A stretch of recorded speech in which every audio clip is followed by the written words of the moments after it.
Welcome into the Cam Strick Podcast, episode number 169, presented by Hair Club. Cam, first off, it's your wife's birthday yesterday. I want to start off giving her a shout out, say happy birthday to her because you probably didn't do anything for her yesterday on her birthday. I can only imagine. Nothing. Listen to me. No. Don't even start with any bullshit.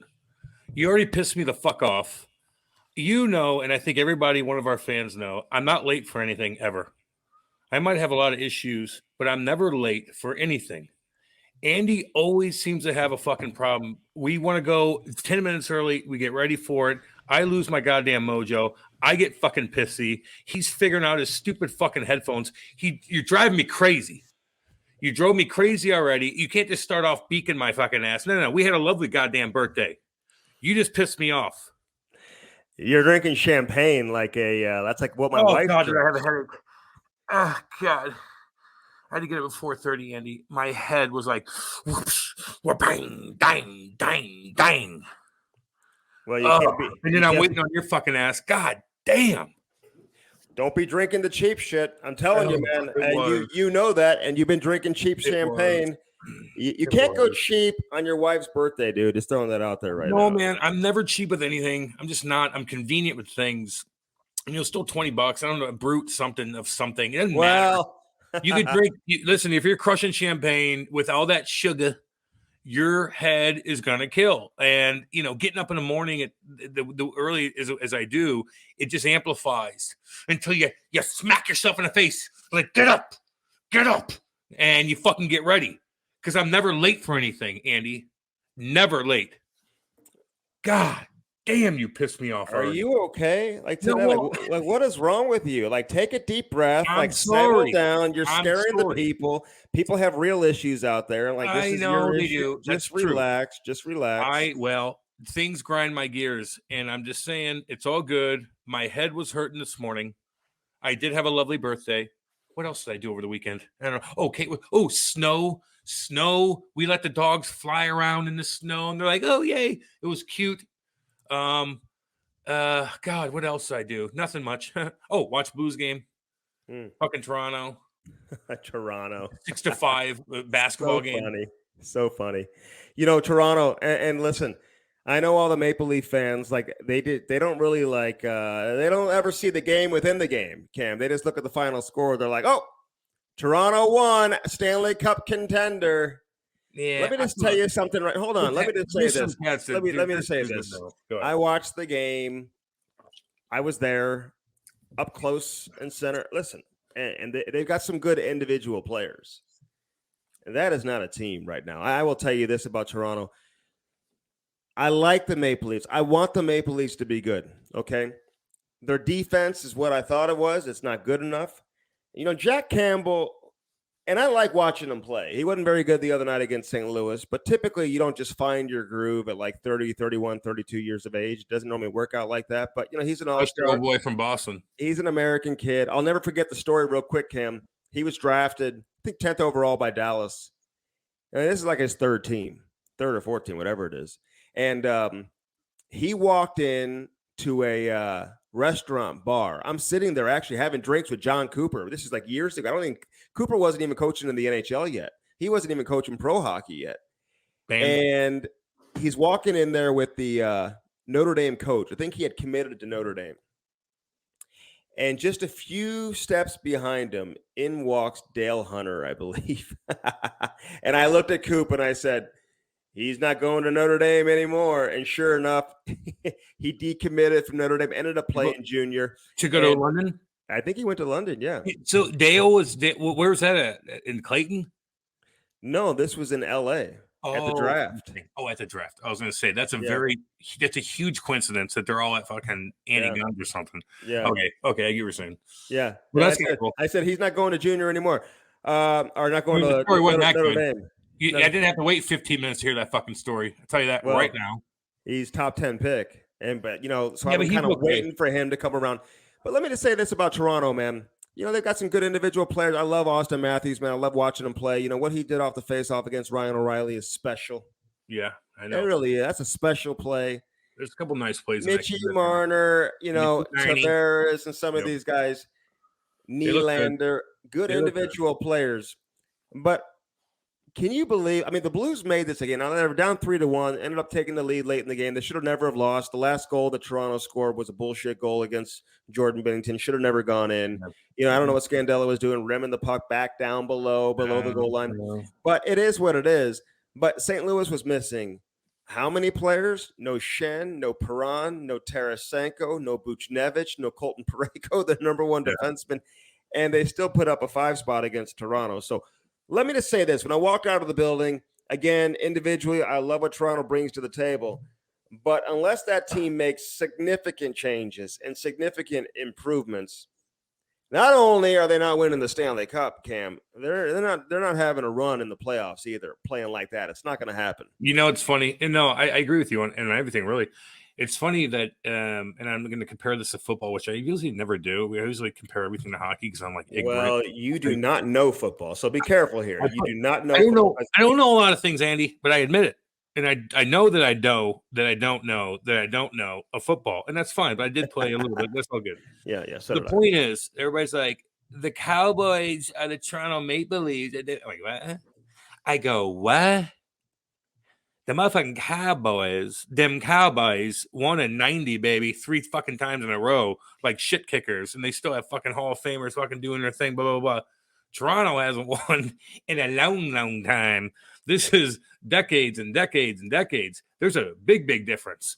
That's the America's team kind of got chirped, all that bullshit last night. We don't need to get into it, but people kept saying that, and I'm like, no, Toronto needs to win the cup, dude. Yeah, but let me just say this.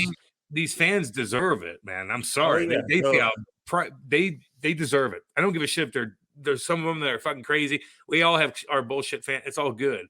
The Toronto fans deserve it, and they might not get it. No, they deserve it.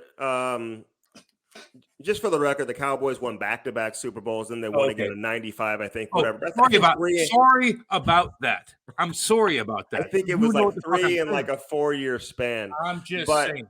But I think it's a fair comparison, to be honest. Now, Toronto hasn't won a Stanley Cup since 1967. I get that. They didn't win 3 Stanley Cups in the 90s, so that's the difference. But in terms of their fan bases being so loud and getting so overexcited and completely misreading and misinterpreting what they have as a team, and they cruise through the regular season. And Dallas doesn't always do that. Sometimes Dallas even misses the playoffs flat out.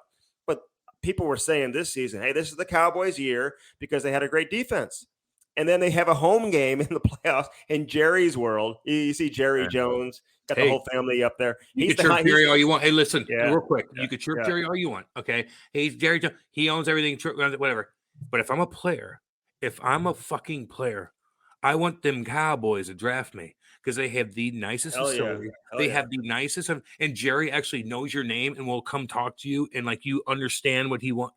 Like, I don't care if he annoys the coach. I, as a player, would want to play in that fucking environment. No, I get you on that, and I would too. Because he'll take care of your family too, but he'll take care of you after your career as long as you like bring him up. If you do good things, if you fucking work for him, if you fucking work for the guy, you could call him goofy and he screwed over the. Set all that aside.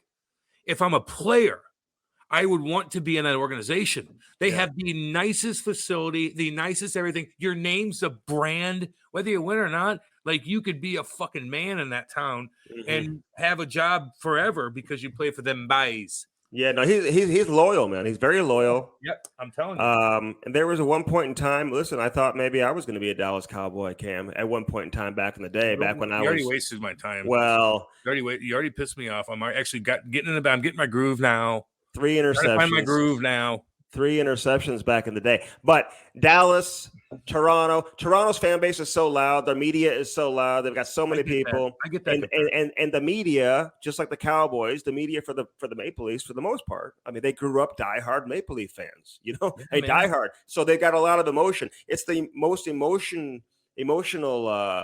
coverage that you're going to find. You know, maybe Montreal would be a close second, but you know, a lot of these people.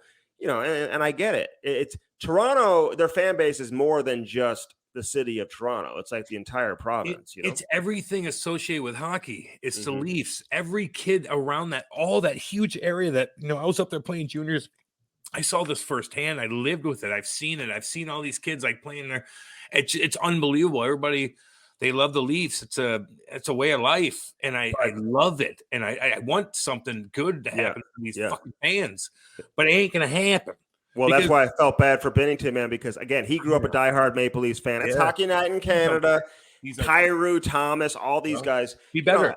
I put up a picture yesterday of Robert Thomas as like a 3-year-old wearing a Maple Leaf jersey. I saw it. So all these guys, man, are diehard Maple Leaf fans. But I'm just throwing it out there and letting people know the Maple Leafs, they are, to me, they're way more pretender than they are contender.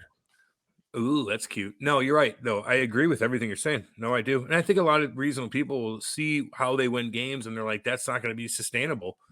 Like, it's just not. But you do have firepower. I mean, fuck, when those guys are cruising and spinning off cats behind that, like, blah, blah, blah, blah, blah, like they could do things, you know.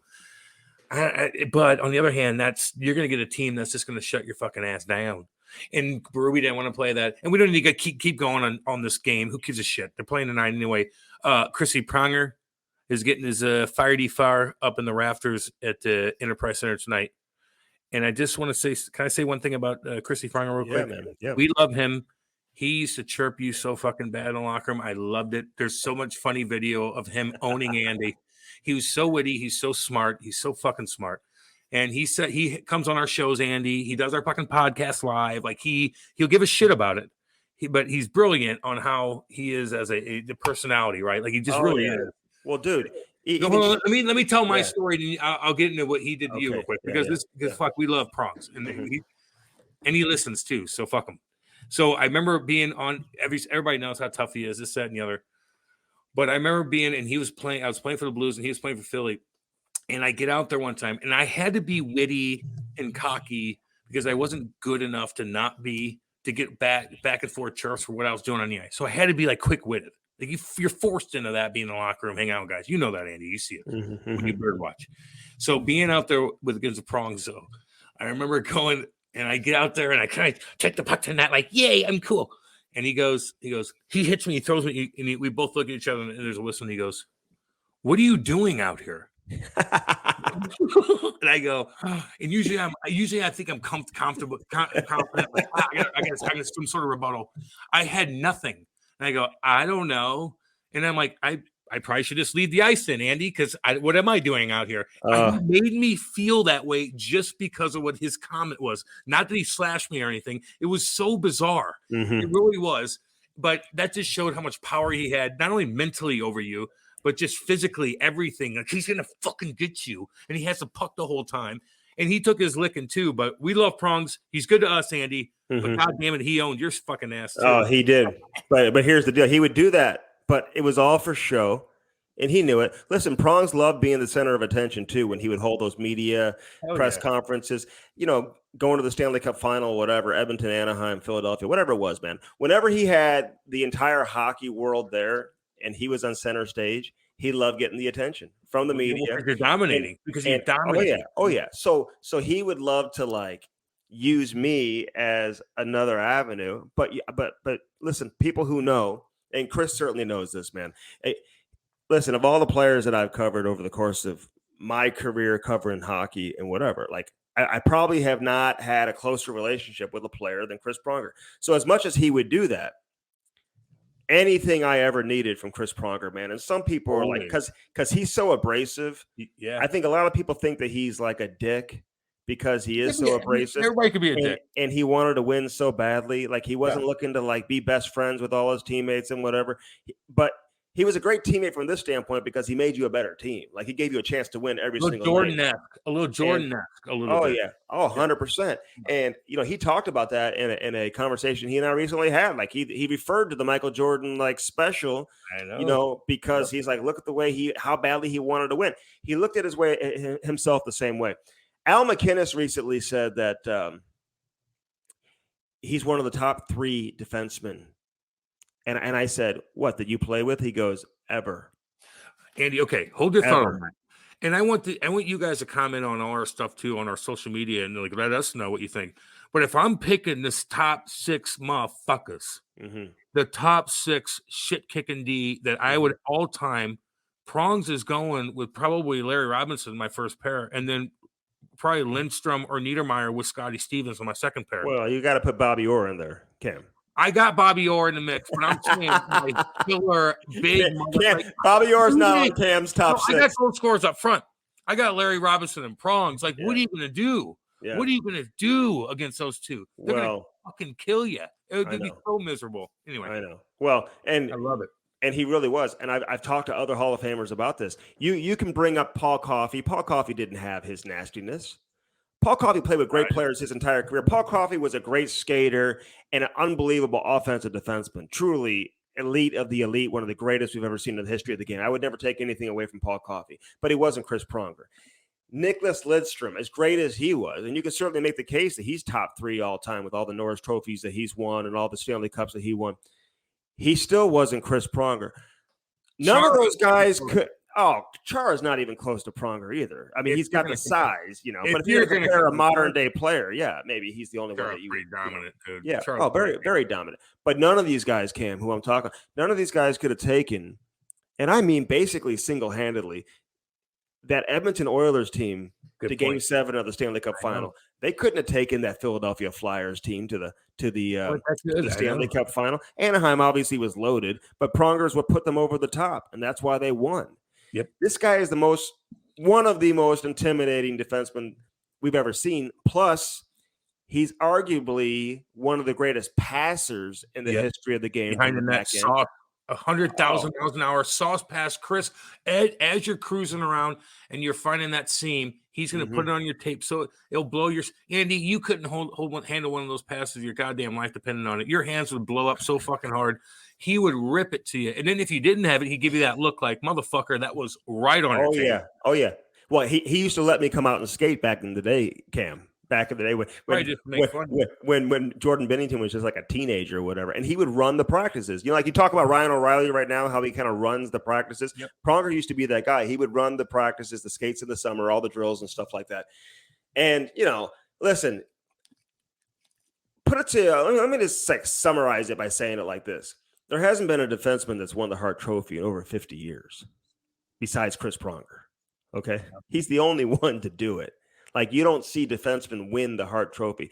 And I know for some millennials out there, because Pronger's having his jersey retired, and they were so young, and they remember Pronger as like an Edmonton Oiler or a Philadelphia Flyer or winning the Cup with Anaheim. They don't realize how great he was here in St. Louis. This guy could control the game on his own.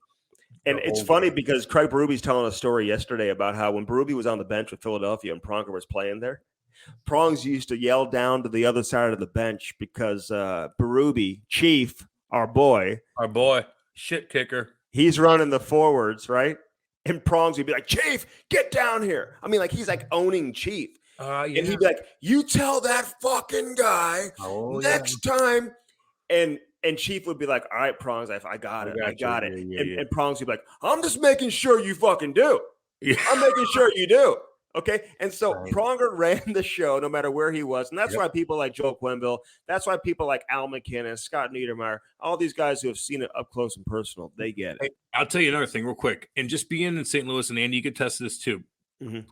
The trade for 6'3", handsome, black-haired Brendan Shanahan, who's fucking scoring fucking goals, he's running the show. The women folk loved him. My parents, and all of a sudden you get Prongs, and people are like, "Oh, they didn't know. They didn't know Prongs yet." And Prongs came in. He was kind of a little goofy. No, I shouldn't say goofy because if he's listening, he's going to smack me. But you know what I mean. Like, compared to what he is, like he didn't have it. He was just a big, tall, lanky guy. He didn't have his legs yet.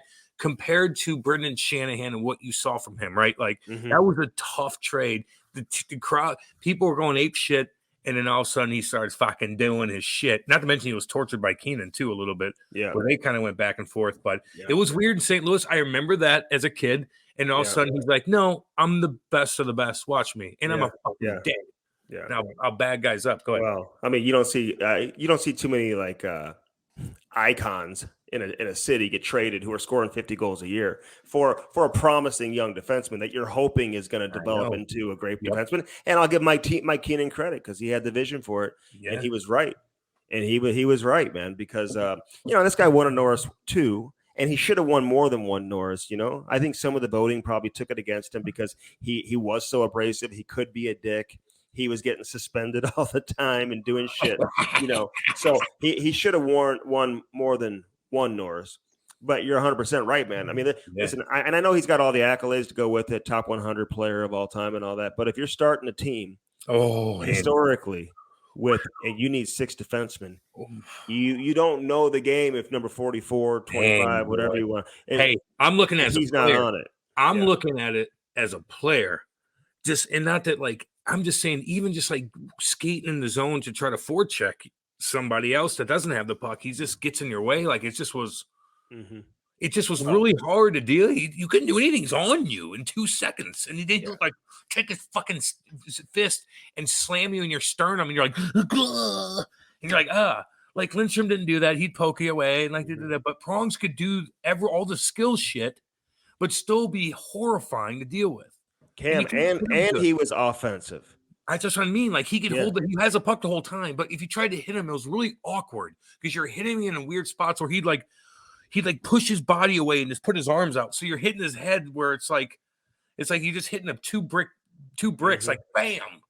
And he never got a penalty for it. And listen, I thought for sure this guy was going to end up being a general manager. He's out of the game right now, although he's always in the game, even when he's out of the game. But the Florida Panthers, man, for them not to and I know Billy Zito's doing a great job and whatever, but he's working under. He's sitting in cold rinks, traveling back and forth.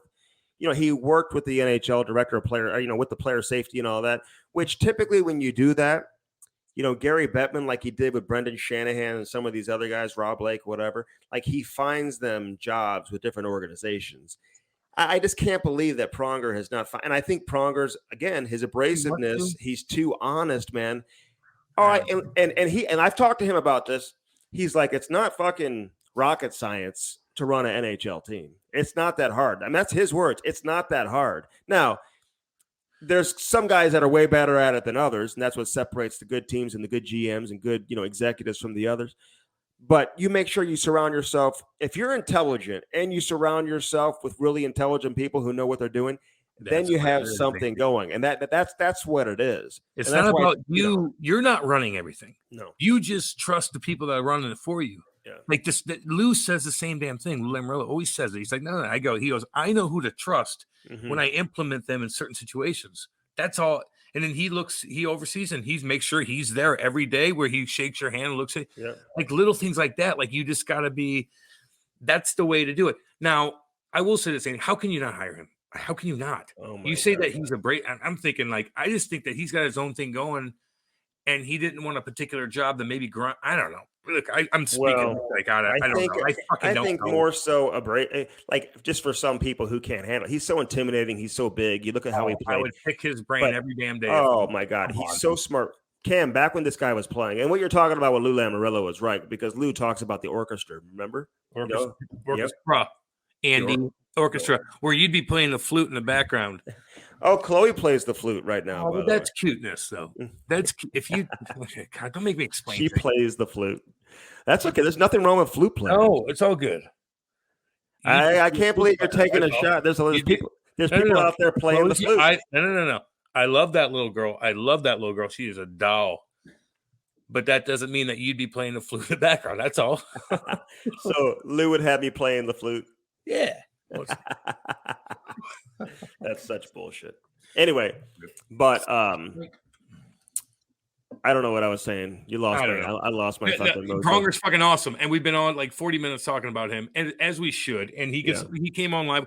We got to pump his fucking tires up. But this ain't a fucking blues thing, dudes. No, for the young guy, it's fucking Prongs, homie. Yeah, you know. Yeah. Well, they know because they followed Hockey Canada and Team Canada. Help them win gold medals. They know everything. That's why you said Toronto fans. I'm telling you, Toronto fans they know shit. They're everywhere. They're pissy, but they just know the game. That's what you do up there. Mm-hmm. Although I just do feel bad. It's kind of crazy up there, but it is. But I was getting text messages from some Maple Leaf fans though, being like, ha ha ha, you guys lost. I'm like, you guys lost. The Blues almost won the game and they had nobody in their lineup. Let me say this with all y'all.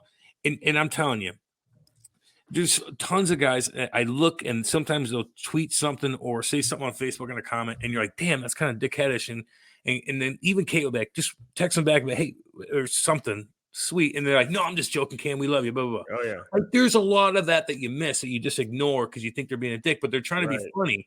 Right. I've done that to people too, where I think I'm funny, probably because I got a couple of cocktails, I mean. And then all of a sudden you the next day or your wife looks at it, she's like, oh. I'm like, oh. Like, yee. And then you have to say something again. So all y'all, all good. It's all good. Sometimes you got to tweet back something funny. Yeah. And I want the Maple Leafs to be good. I really do. But when TJ Brody, like, he's a number 4 defenseman to me on a typical team. Like, I mean, plays way too much. I just think they need some help on the back end if they're going to truly evolve into getting out of the first round. Because you look at that division with Tampa Bay and Florida. Like, you see them beating either of those two teams in a 7-game series right now? I mean, are the Panthers packing the house? I hope they are. Hell Please no. Don't. You know who's packing the house? Kodak Black. Kodiak Black, I got it. That's Kodiak Black. No, it's Kodak. It's Kodak. He wasn't even that hot. Let's be completely honest with ourselves. Anytime I see those long nails, I'm not sexual. I think of her and I'm like, I want you to take your hand with those nails and scratch the top of my head and give me like that would feel so good. I love it. God. I'm not like, oh, look at them nails. I want to have sex with you. I don't want you to slice my penis off. Yeah, no. And I don't know why he kind of did that. He's like up there by himself. And that's funny. And the NHL is so fucking nerdy. They're like, look, it's Kodiak Black. We love him. Oh, he's making okay, on to this. Like, it's Kodak. It's not Kodiak. Whatever. I used to chew Kodiak wintergreen, Andy.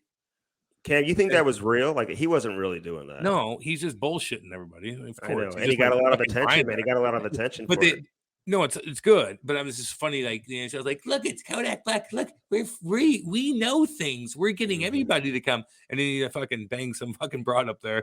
You know, he's not banging her, but it's like, you know, he's grinding on her. And the NHL is like, oh, oopsie daisy. You think he's there to watch the game? Fuck no. He didn't even know what the fuck's going on. You kidding? No idea what he's doing. Kodak Black. Hey, but the Panthers are cool though, man. I mean, listen, but let me just say this though, like everything they're doing, they're the best rush team in the NHL. They come at you at waves, one line after the next. It seems like everybody on that team has like 13, 15 goals. I know. This Huberdeau, man, I love watching this guy play. Best passer in the game. Love watching him play. But if they don't get it done, like, what does it even mean? Like, you know, at some point, you're going to have a long run, like get to the final, get to the conference final, take out Tampa Bay, man. They got to do that. Otherwise, that's why I just don't get all that excited, man. It's so hard to win. Like, I know what they're doing is fun and it's great, and they've got great players, but I don't know.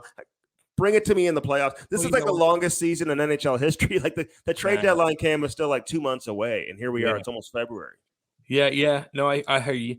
I do think you're right on that too. Is like, you know, if they're not really good, they're not doing enough to where people are going to go, and we need them to be marketable. You want people to have like a thing where they come from somewhere, and I don't give a damn what it is. Just fucking bring people in there, and you want people to play down there. It's good. It's good for the game. You wanted that rivalry between Tampa and Florida. You want that. You want those two teams. It's all good. But yeah, if they don't do something, you know, if they get knocked out in the second round, then what does it mean? What do you make out of Evander Kane? I don't know. I told Peelsy the other day. I said Peelsy. Peelsy's the only guy. Peelsy an insider now? I didn't know that. Well, he just discovered social media in his mid-50s. He like, did he say Evander Kane was going to get signed in a matter of like 24 hours? Like, you put a time limit on that mug. He put a timeline on there, but you know, I've been in that situation. Like, listen, Listen, I love Peelsy, and I know where he's getting his information, and so it was a pretty safe situation for him to put that out there. But, you know, the league gets involved, and all of a sudden they're like saying, hey, pump your brakes because we got to investigate. They spent more time investigating Evander Kane. I mean, how desperate do you have to be? In all reality, Cam, if you're the Edmonton Oilers, that you need to go out and sign Evander Kane. Like, I know he's a good player. I know he can score goals. This guy's got, close to 300 goals in his career. He's been doing it for a long time. He's been a good player. But this isn't a GM decision, in my opinion. It's not an ownership decision. I mean, obviously they have a say. But this is a situation where the GM goes to the players and say, hey, do you guys want this guy in the locker room? And if the players say yes, well, in the case of Edmonton, because I can tell you, like, people were bringing it up, like here in St. Louis and other teams. I can tell you a lot of teams probably said, no thanks. We don't need it. And all of a sudden, he's got a deal that's close to be getting done with Edmonton. And Kenny Holland's like, hey, we need some more offense to, help out, Connor McDavid and Leon Draisaitl, and they don't have to give up anything for him. I guess it makes sense. But then the NHL is like, well, we need to investigate why, when he had COVID, why he crossed the border and went back to Vancouver. So, which is the last thing I care about, to be honest with although you can't do that. But like it's just too much. Andy, I don't want to bash the guy because I don't like, I've been stupid with stuff. I don't know. I don't like bashing, kicking people when they're down. Although he's cocky as fuck. If he wasn't cocky, I'd be like, okay. Like, but he's cocky. And I'd rather him just come out and be like, okay, I found Jesus or something. Or like, here's what the fuck I did. My bad. I apologize. But he can't do that for legal. I don't know. I don't know what the fuck. But it's too much. If I'm a GM or if I'm an owner, I'm sorry. Like, I'd like to put some trust in the players because they probably like, oh, if we turn them down, then we look bad too. So that's kind of like a weird thing. That's a slippery slope. Well, Cam, you look at other sports, dude. There's guys that have done a lot worse than him. Like, I'm trying to figure out exactly what Evander Kane has done. Like, I know he was accused of doing some things. Andy, it doesn't matter what is what or what is not what. When there's a lot of shit in one particular area. Yeah. If you're hearing rumors about people all the time, the same person about something, have they ever not been somewhat true of something? Something? For sure. You don't see too many players who just have their contract terminated. Cam was at Harry's last night. I was at Harry's last night, Andy. Yeah, it's not closed. It's like, it is what it is. Well, I'm saying back in 08, baby. But you know what I'm saying? You know what I'm saying? He had his contract terminated. Like, if this doesn't happen to players, all of a sudden he was suspended, sent to the minors. I mean, he's obviously a more than capable NHL player, So I don't know. We'll see where it goes with Evander Kane. I like for him to I don't know. He's in a jam, dude. He's in a jam. But you hear what I'm saying when you talk about like athletes. I mean, you see it in football and whatever. There's guys that do way worse. He's not even playing. He's not playing. He didn't play all year. I know. But okay, I look at him like I'm like 22 broads came out. Girls, I should say girls. I didn't say that. I said girls. No, you kind of did. Well, I fucked up. That. Well, because I've been watching Tony Soprano stuff on YouTube, and I got to stop doing it. Sorry about that. So he's got 20 girls, or 24, and they're all like, "Oh, he took my hand," and like that. Because some dudes that are fucking. I don't know. I could kind of see that. Like, how can you? You're always getting a massage all the time by a new chick. Like, usually you'd have your own like girl to do it. Or you have to do it. No offense. I love y'all women, but I like the man hands because I'm so goddamn. I need some guy to get in there and be like, get that glute. But if he's going to different girls, like he knows man hands. Is that what you said? I'm saying, meaning not your hands. You're not going to ever be a masseuse. You're like, I don't know. My thumb hurts. Like fucking Rubber back in the day. Blues dude. Oh, oh man, he'll hurt you underneath the bone. Get the shoulder blade. Why is everybody going crazy about the All-Star game? Like, does anybody really care about going crazy about it? Zegras isn't even playing it. Is he? No, he's not. Gibson. Oh, let's see. If I'm Anaheim or NHL, I'm like, okay, yes. Okay, let's look at the players on Anaheim. How could we market the best? Well, so we got the kids going. Just the kind of a kid thing. All the kids are watching. Like, who could we bring? Well, let's bring Gibson. Not Zegras. Never mind. He hasn't done anything. Let's bring Gibson. What the fuck is that? Why wouldn't you just bring Zegras? He's like the fucking biggest thing going. Andy, I tell people all the time. We had Gretzky on. We love Gretter. But Andy goes and he coaches the kids. They didn't give a fuck. They want to know about Trevor Zegras. Oh, yeah. And they get Trevor Zegras on. That's all they fucking care about. They don't give a shit about anybody else.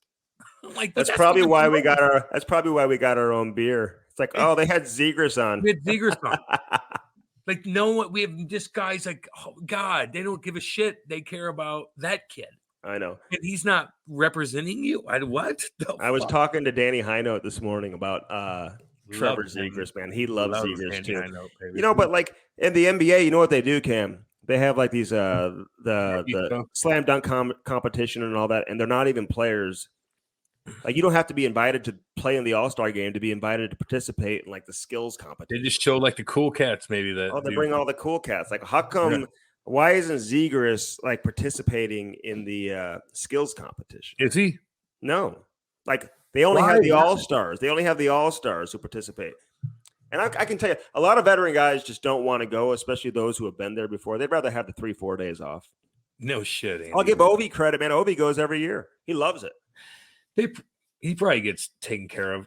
Maybe not, dude. I'm just throwing that out there. I don't know. But Ovi's the coolest motherfucker in the world. He's the fucking I think when the game was here, he didn't come, right? I want to say something. No, he probably had shit to do, Andy. Whatever he wants to do, he could do. Like Crosby, those guys. I mean, McDavid's not there yet. Ovi is the coolest. Done it all. Fucking hit, fight, everything. It just does everything. He is going to have a statue of a Russian in Washington, D.C. He should have 15 statues everywhere. Just like, this is how you be a superstar. I didn't even speak English, and I'm here, and I'm the man. I don't get in trouble. I have a cute family. God, he's awesome, dude. That's pretty interesting. He's Russian, and he's going to have a statue in Washington, D.C. No, baby. Oh, my God. The Russians. He's a fucking man, and he played it so damn cool. He did, dude. He didn't get in trouble. He didn't do stupid things. Like maybe a couple little things where he was like too much in practice. Who gives a fuck? He's the coolest. Dude, did you see that tsunami the other day? You know what a tsunami is? Hold on. Do you know what a tsunami is? Get out of here, Andy. No, you have to know what it is. I know natural disasters 50,000 times more than you. Don't fuck with me. You already fuck with me this morning. You fuck with me being late. Don't act like you know what the fuck natural disasters are all about. I know earthquakes. I know tsunamis. They are directly correlated. Go fuck yourself. Dude, that was first off, people chase those things. They chase those things. Volcanoes, tornadoes, tsunamis. They chase those things. The other day, and they get footage of it. There was a volcano in I believe the South Pacific where it erupted like whoop, plop, and all of a sudden it just brings all this fucking shit up and the tsunami came. Now, it wasn't 2004 fucking Boxing Day, Andy. I know exactly where I was in 2004 in Albany, shit kicking motherfuckers. Getting tons of penalty minutes. And I remember Boxing Day, right when we got back, I sit in the locker room, and we're watching TV, and this fucking tsunami happened in Sri Lanka and all that, and it just got rocked because a 9.7 rocked right by these islands, and it just this huge thing in the Pacific Rim, and it killed 250,000 people. And if you go on YouTube, oh, really? 250,000 people. And if you go on YouTube, it's the most horrific look. People are like this. Why is the water receding? Mommy and daddy, why? And they're like, dude, wow, the water's receding. Like, what's going on? And the locals are like, oh boy, they know. And all of a sudden the water recedes all the way out there. And then you see this white wall come in like a tornado, like something horrific. And they get rocked in the show. Oh, I'm just telling you, it's horrific. So when you bring up tsunami, you fucking go on YouTube and check that mug out. That happened in 2004, Andy. Sorry, all y'all. I know you're driving your trucks and shit and doing your thing. Sorry. It's just a reminder.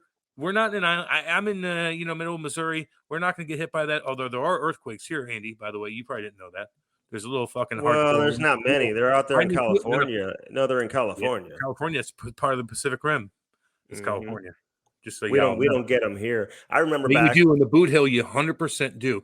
There was an earthquake in the late 1800s in St. Louis that made the Mississippi River flow backwards, and it fucking killed a shit ton of people. Well, you don't know anything. Dude, look it up in 2 seconds, Dick.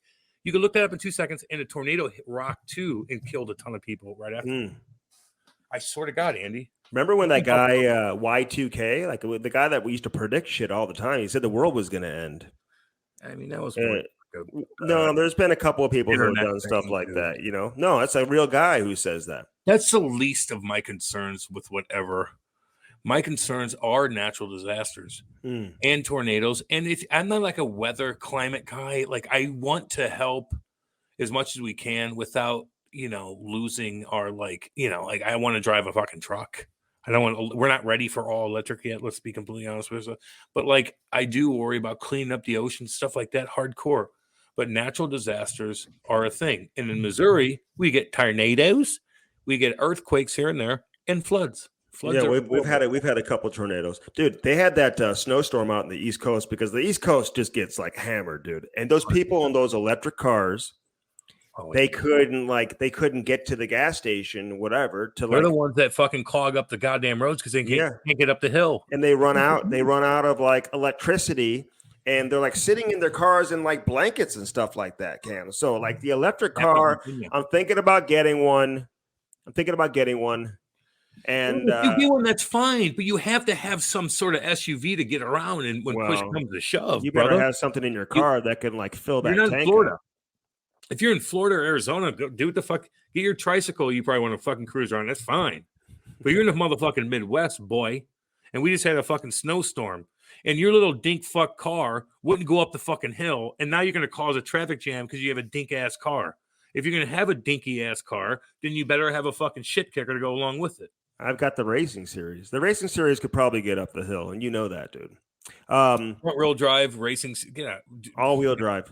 Or 4-wheel drive. I think my car's 4-wheel drive. Yours what does 4-wheel drive really do? What does 4-wheel drive really do? Like, explain this to me. You're just all your wheels go. They just stick to the ground, dude. I put on 4-wheel high on my truck, even when it rains sometimes. Because sometimes I need to fucking skid out on my truck, even if I just have two. So I put it in 4-wheel high, and you can hear it go. You can hear the engine kind of grind, transmit, whatever it is, grinding a little bit more, and you probably waste more gas that way. I don't know. Don't quote me on that. But I feel like I'm the road. I'm like gripping the road a lot better. Hey, so way out in the fucking boonies, homie. So, you know how Ty's never had McDonald's ever. Well, he's never had it. Never had it. Okay. So, because tonight is I got to work, whatever. So Ty has practice. So a buddy is picking him up. One of the dads. He sends me a text and he goes, "Hey, I usually take my kid to McDonald's after these late skates as like a treat, whatever. So is it cool if I take Ty to McDonald's?" Oh, guys, you're so fucking nerdy. You taking you remind me. You know what you fucking remind me of? God, my poor father who didn't have that much money would take a couple kids in AAA hockey. I'm not gonna say their names because I love them because they're sweetheart kids. But they're fucking cheap fuck parents. Wouldn't give them a fucking dime. Wouldn't fucking give them any money to get any food. Nothing. They just fucking drop them off. Not say a word to my dad. My dad, he's a good kid, so we're just taking him, You're that. But this is you, and it's even worse. You have people take your kid, and then they're going to feed them on their fucking dime. But yet they have to go through you. Not because of like a fucking peanut oil thing where they'll have like hives or something. It's because they don't eat fat. Fuck you. It's called fucking convenience. He's doing you a fucking favor. Let Ty fucking splurge a little bit. God damn you, dude. So listen, Ty is so pumped up. He's so pumped up about having McDonald's for the first time tonight. He's so excited. So I said, he and the other dad was like, who's a hockey guy. I don't want to say his name. Great guy, man. But he was like, you know what? We can punt the idea. We don't have to do it. We can just do it next time. But I'm like, no, dude, go. He's all excited about it. He's all excited. Good, man. Like, come on, Andy. Like, you can't. Like, if you don't want to give your kids fast food, I don't blame you. Like, I completely. But if push comes to shove again, and somebody's doing you a favor, and they're taking your fucking kid, and they need to go be convenient because they got shit to do. No, they're going to McDonald's. He's getting a fat ass burger, and he's going to eat it, and he's going to like it, and he's going to burn it off in 2 seconds the next day because he's playing everything. He's got 5 practices in a day. He's okay. You praised me for it before. You said it was a good thing that he had never been. It is good. But don't make it inconvenient for anybody else. Because we have rules at the chicken house. We're not allowed. No. I don't give a fuck. This is what we're doing because everybody else is easy. Like the weird parent, they'll be like, "No, I'll just pack him a peanut butter and jelly sandwich. Can you just give him that at McDonald's?" That's weird. Like, let the kid fucking do what he wants. Like, come on, dude, he can eat it. I'm not like anti. I don't like judge people. We just don't really. I don't ever go there.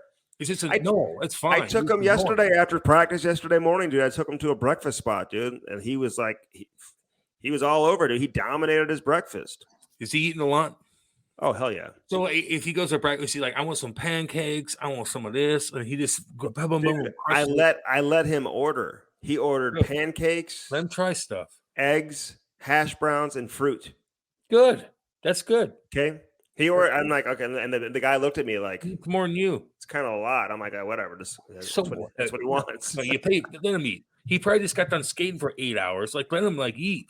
That's how he gets big, man. At this age, like he needs to eat, dude.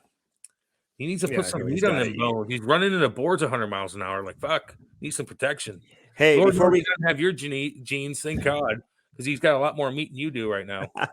Hey, before we get into Bobby Holik, who was unbelievable, by the way. Yesterday was Kate's birthday. I got to give her a shout out again, and you got her cheap champagne, which no. No. Let me talk about this, okay? You have a headache today. How's she feeling today? Well, she couldn't find her keys, so she took the morning off. Look, we kind of she could do it. We're in a good spot. Isn't today a holiday for her? Like, are they off today or no? No. Martin Luther King? No. Unfortunately, we weren't off either. Our radio. Really? Yeah. The kids are all off school today. Yeah. It's why they separate. I think it should be a holiday one way or the other. Yeah, 100%. 100%, dude. He's fucking badass. He is badass. Little Ivy will tell you everything about Martin Luther King, dude. What's that? Little Ivy will tell you everything. Everything about him. Martin Luther, watch it, everything he said. Just if you watch all his quotes now, you're like, yep, that makes sense. Yep. But a lot of people don't even realize that now, to be completely honest with you. They'll praise his name, but they don't really understand what he's been saying. No, they don't know. But they got to know. They should know. He would say, right? Yeah, he might. Yeah, pass it down. I don't know enough about it. I don't know if I can. Well, I know a lot about it, Cam. If you really want to get into it, I can tell you lots of things. But don't let your wife. I listen. Well, what do you? One thing I can say is, so I see these guys, and the wife is like a lush, always hammered, always shit faced. They got to like carry her in from the car after they go out at night and stuff like that. I've never had to deal with that. I would never let that happen either. Ever. Well, you're a tough guy. We already talked about it. The Kate is the most just so everybody knows that you're not talking about Kate. Kate doesn't. No, I'm not talking about Kate. I've seen this though, and I see it on social media and whatever. I'm a happy drunk, and that's when I wish I was a little crazy because I probably have to like get help a lot sooner, or something. But I'm a happy hi. I'm the same person, although I'm a little sloppier when I'm drinking. But Kate, you're right. Like I don't even hang out with people. I evaluate everybody, Andy. Like I'm a princess. We all know this. And if I'm going to leave my lovely little abode to go somewhere, I need to know who we're going with. Like, I don't want to be embarrassed. I'm the one that embarrasses people, Andy. Everybody needs to know that. If mine's going to be embarrassing, it's going to be me. But the point is, what you just brought up, I do evaluate that like bad, lush drunks. Like, I wouldn't go on a goddamn ski trip with them. I wouldn't go to Lake of the Ozarks with them. I wouldn't even go to dinner with them because it'd be obnoxious and it would drive me crazy. Shit drives me fucking crazy now, dude. I can't. I'm like, who's going? Yeah, dude, I'm weird like that. But at least I admit it. I completely admit it, man. Okay, so listen, we've got our beer out, and this is for although it's sold in 13 states, for the local listeners, we're having an event out there Friday night, 7:00 at Four Hands Brewing Company, 1220 South 8th Street. We hope to see everybody come out, man. We're going to have giveaways, giving some stuff away. The Blues play in Seattle for the first time. They're going to have a big projector screen up, whatever, big, crowd out there watching the game and stuff like that. So we hope we see some of y'all listening. Come on out. Hey, come on out and hang out, man. Say hello. Shit too. I'm going to scrounge through my shit to bring signed stuff. If anybody in St. Louis wants to come out there, have a beer, try our shit, I'll bring a bunch of pictures. I'll sign whatever. I know it's kind of nerdy, but people still kind of like that. I've got pictures too, dude. I will sign some shit for people. It would be funny to do that because then we can make fun of you. But I don't go spend money on it, kind of thing. But I'll bring a bunch of shit. You can sign when I bring Andy. You might be in the background doing something. I don't know. But I'll bring. I don't have that many cool things. I'm looking like I do got a bunch of cool pictures from the Blues though, Andy. That they're just all 3x6 or something, 4x6, whatever. Well, bring some of those out. Yeah. I'll sign whatever. I'll bring a bunch of shit. Yeah. It's a hard seltzer, baby. It's a mango and lemonade. Yeah. Well, they made love. They made love, and now they're a now they're a liquid in a can, and it tastes lovely. They can. It's like the baby. It's like the little baby they had. I know. They're like, oh, here we go. Although in reality, it would be kind of weird to think that way. But when it comes to like two fruits, yeah, like you want them to make love, and this is the product that you get. Oh my God, and it's lovely, and you can mix it with cocktails too, Andy. Listen to me. When God dang it gets 90 degrees outside, and you're down at the fucking lake. No one goes there. No one goes to the lake. No one wants to hear you talk about the lake. The best part about winter is that we don't have to hear about Cam's boats, his lake, or the barbecue that you don't do. Ridiculous. Like everybody knows what I'm talking about. If you're a boat guy, if you're a lake guy, you have to be on a boat to enjoy the lake. You just have to be somewhere you can see water. It doesn't cost money to walk in the water. It automatically eases your mind when you see water, especially at night when the fucking moonlight's hitting off and you have a glass of fucking wine and there's a fire going. Goddamn right, Andy.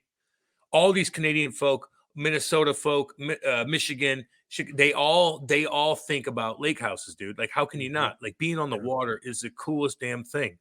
Or being in the woods that looks over something beautiful. Like any cool landscape where you can kick your feet up and chill. That's who I'm talking to, Andy. And you make this drink.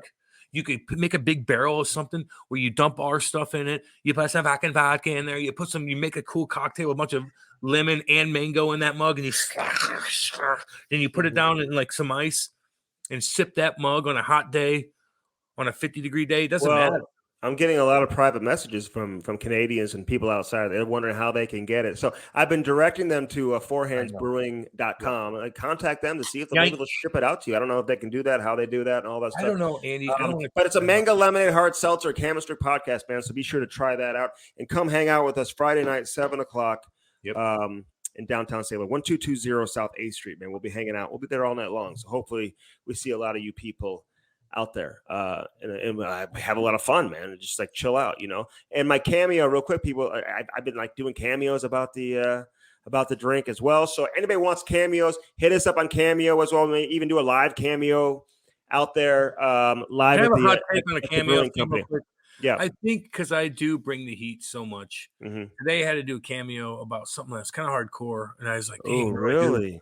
Yeah, and I'm not. I like to be happy, Cam, on Cameo. Was it like a down topic? Because there's some people in the blues world fans that a guy passed away. Yeah. They passed away, and so that was like kind of my first one. I didn't know how to like do it, and I waited till like two hours before it expired, which I haven't missed one yet. No, and I bring the heat every time, but I didn't know how to do this one, so those are kind of tough.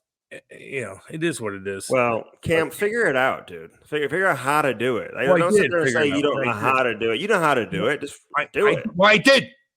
I said I did, dude. I said, but it wasn't easy because I like to be like,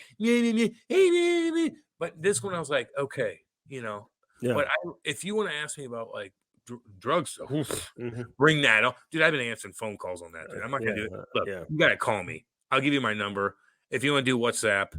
Because if you're in Canada or Sweden or whatever, I won't fucking WhatsApp because it's going to cost me out the wazoo. And that's fine. Yeah. But I'm not cheap like Andy. It doesn't matter. Same here. I've done it, Andy. I've been doing it lately. Yeah. I'm a goddamn therapist.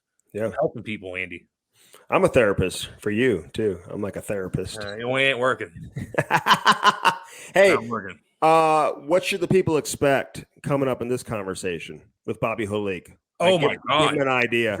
So this is how I look at this. So we come up with people that are unique, different, something maybe attached to a fan base that we want to please. Like of course, the Devils. We all love y'all. Rangers, I'll be up there back in early motherfucking March, and I'll be hanging with all y'all, spending money on goddamn food. Boy, I'm gonna eat so much. Anyway, so Andy, like, okay, what about fucking big old Bobby Holik? Like, he's part of the Stanley Cup championships. Like, he's fucking big, tough guy. He left. He knows Lou, And Andy's like, goddamn right. So we got a hold of him. And I didn't know. Sometimes you just don't know what to expect when it comes to some of these guys. Bobby Clark, we knew he'd probably be a little bit, tell it how it is. But we didn't know about Bobby Holik. And then he came on, and he was the most. Now when people say I'm energetic, Andy, now I'm like, sometimes like I feel annoying sometimes. But this guy, and he's way smarter than I am, He was so energetic, and every question we both asked him, he'd be like this, like, yeah, let's go. What do you want? Boom, boom, I'll tell you. Oh yeah, from the heart, from the soul, and I loved it. Now we're looking at each other like, fuck yeah, like it pumped you up. Like this is what I did. This is how I and I loved it. I appreciated that so much. It was unique. And I loved it. Yeah, no, he was great. Again, you don't know what to expect. Everybody's different. I mean, some people are icons, Hall of Famers, different eras, different positions. They left different impact on the game and whatever. This guy, he was really good. We love talking to him. I love talking to him. Very interesting. It's not always about hockey either. Like he's more interesting outside of hockey than he is about hockey. Yeah, man. About politics growing up. Oh, yeah. Like the old Czech. Hardcore Czech, just like with Peter Stastny, He loves being an American too, man. He loves God, the United States. I love that. It puts a smile on my face, and you know it. Yeah. And you can, all you guys, from your country, loving your country, respecting. I just love that feeling. And you come over here, and he respects it. I would just like when I went to Great Britain, I respected going living in Canada. Like that's what you do, and it just puts a smile on my face. I know it's nerdy. I don't give a fuck.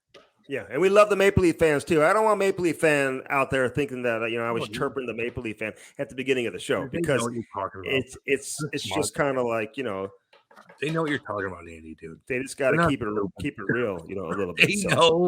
They back, dude. The people I know following, they were fucking realistic. Like, no, yeah, you're fucking letting a fucking 5 spot, like you just go track meet, like you can't. It ain't gonna work. Oh yeah. And it might, and we could just be like, like track meet, but like 4x100. It just doesn't work in the playoff. It doesn't work that way. All right, I'll tell you what works is Hair Club for men and women, Cam. And women. Well, everybody, yes. Hair Club for men and women. In fact, the guy who was delivering packages to my house the other day, we were talking about Hair Club. Like what I do, Cam, if I see somebody who could use a little Hair Club, I'm not afraid to say, hey. Well, that's kind of dickheadish. Well, no, it's not. Are you fucking kidding me? No, it's not. I will say, hey, you know what? No. 800-279-7878 and go to hairclub.com/Cam and Strick. And schedule your first consultation. From there, you're going to save $250. Dude, everyone needs to know. Everyone wants to know, Cam, and you just got to let them know. All right. It's all about how you do it. It's how you do it. I'm not going to cuss either. Let me take the live over real quick because, Andy, you just don't know. You don't do that to people. People that have hair loss, it's sensitive to them. I know. But I care. Let me talk. Even if I'm confident I'm beating people up and stuff, if I see my god dang back of my head start losing hair and I'm like, then my helmet falls off, I'm like, oh, I was honestly that way. So all y'all out there that look at yourself in the mirror that maybe aren't even in that position, they're trying to get that, trying to talk to girls, maybe even younger, that are trying to do, but you're making a little bit of money, you know that you want to take this next step. That's who we're talking to. And you don't tell people that, Andy, because it's dude. I don't like when people chirp each other, like in the locker room, fine. But if you're chirping somebody with a hair, like they're like, well, I can't help that. Like I can't do something and work out and then my hair grows back. Like it's a commitment. I have to figure things out. So no, I don't like when you belittle people that have. Well, it's not a chirp. I might smack you around. Okay, I'm just letting y'all know. It's not a chirp. There's just nobody else around, and I'm like, I can see it in their eyes, and they want me to feed them the information. They want to know. They want the help. I know that. Well, that's when I'm saying, hey, 800-279-7878, dude, I got the answer for you. I would never belittle, never chirp somebody who's hair follically challenged, man. I would never do that because it's natural, man. Nobody should be embarrassed about that. I tell people all the time, I had a roommate for a long time who would never take his hat off, ever. He'd sleep with it on. He played basketball with a do-rag on. I mean, And it just completely impacted his ability to have a relationship, to have confidence. You just got to let it be, or just get it done. And now he's embraced the baldness and whatever, and he loves it. But I've also told him to talk to our friends over there at Hair Club too. So. You don't want to wait too long because it's going to be just some more of a bigger procedure. So if he's coming out, you start getting there's so much hair in the back of your head that's thick. They got two particles. They'll pick it out and they'll put them in it. I'm telling you, they have I've been through it, man. And the front of my hair is great. I just got to get my back cul-de-sac. Dude, all these like videos that Kate does and we post, Andy, like I look the other way. I'm like, God dang it, there's my cul-de-sac. Well, I mean, it's just there's my that angle. It's that angle where it's coming from. Well, I'm just saying. Yeah. And I'm a confident dude. I have a hot wife. She's good looking. It's all good. But I still look at my bald spot. I'm like, oh, God. Can you say that? Like you have a hot wife? Is that something like you say? Like, is that something you tell? Like you got a hot wife too. You should be pumped about that. There's something that you did to wheel your good looking wife. She's beautiful. And she's got 3 kids. She looks great. Damn right. My wife is hot. Damn right. She doesn't age. I'm hideous. Hey, listen, Cam and Kate think their dogs are their kids. Like she calls you daddy in the videos when you're talking about your damn dog. Baby. I'm not dealing with this. I'm not having it. I'm not having this daddy talk with your little dog. Oh God, it's not a kid. It's a dog. But I get it. You know, I've had dogs. You know, in the past where I was truly the dad. You know, before I had they're kids. my little babies. Yeah. Oh Lordy B, I love them so much. Hairclub.com/Cam Strick. Check that out. Do it today. All right, carshield.com. We love our friends over at CarShield. Was talking about that with some other people today. Darren Pang just shot a new commercial, I believe, with CarShield. 800-857-2481. 800-857-2481. Give them a call today. Use that promo code CAM. I know it's embarrassing, but you know what? It'll save you 10%, so go ahead and do it. 800-857-2481. You never know when something's going to go down. Engine, computer, alternator, brakes, whatever it is, man. You don't want to spend that money. You have that protection when you are in with CarShield. Again, 800-857-2481. Give them a call today. All right, Bellman.com, our friend Danny Bellman, Kenny Bellman, Dale. They are incredible people here in 2022. Well, they were great last year, too. Can I talk? Go. Can I talk? Go. God damn. I will say this. We haven't had a snowfall in a while, Andy. Mm-hmm. And all of a sudden in Missouri, when you get that motherfucking snowfall, everybody's like, help me. What do I do? Like, it's just nice to have a goddamn truck. I'm just telling you right now, it's nice to have a truck. Like, if push came to shove, like I always say, and I have to get from point A to point B because of something, it's nice to have a truck. Yeah. And Danny Bellman's got the trucks of all trucks, badass trucks. Oh, yeah. He's whatever the fuck you want. Everything. And you know what? I saw all this shit kicking snow plows with those badass fucking dualies. They're fucking the white gold comes down, baby. All of my buddies take their fucking plows. They're plowing the schools. They're plowing all the fucking roads where you can take your little fucking nerdy Volvo and get around like me because of those guys that went to fucking Bellman and got shit kickers. I could do that. I thought about starting a business with that where I was like cleaning off streets and stuff like that, being a snowplow guy. Do you know that in mountain towns and cool towns, they don't use salt because salt will like rust your car out and stuff like that. They use cinder.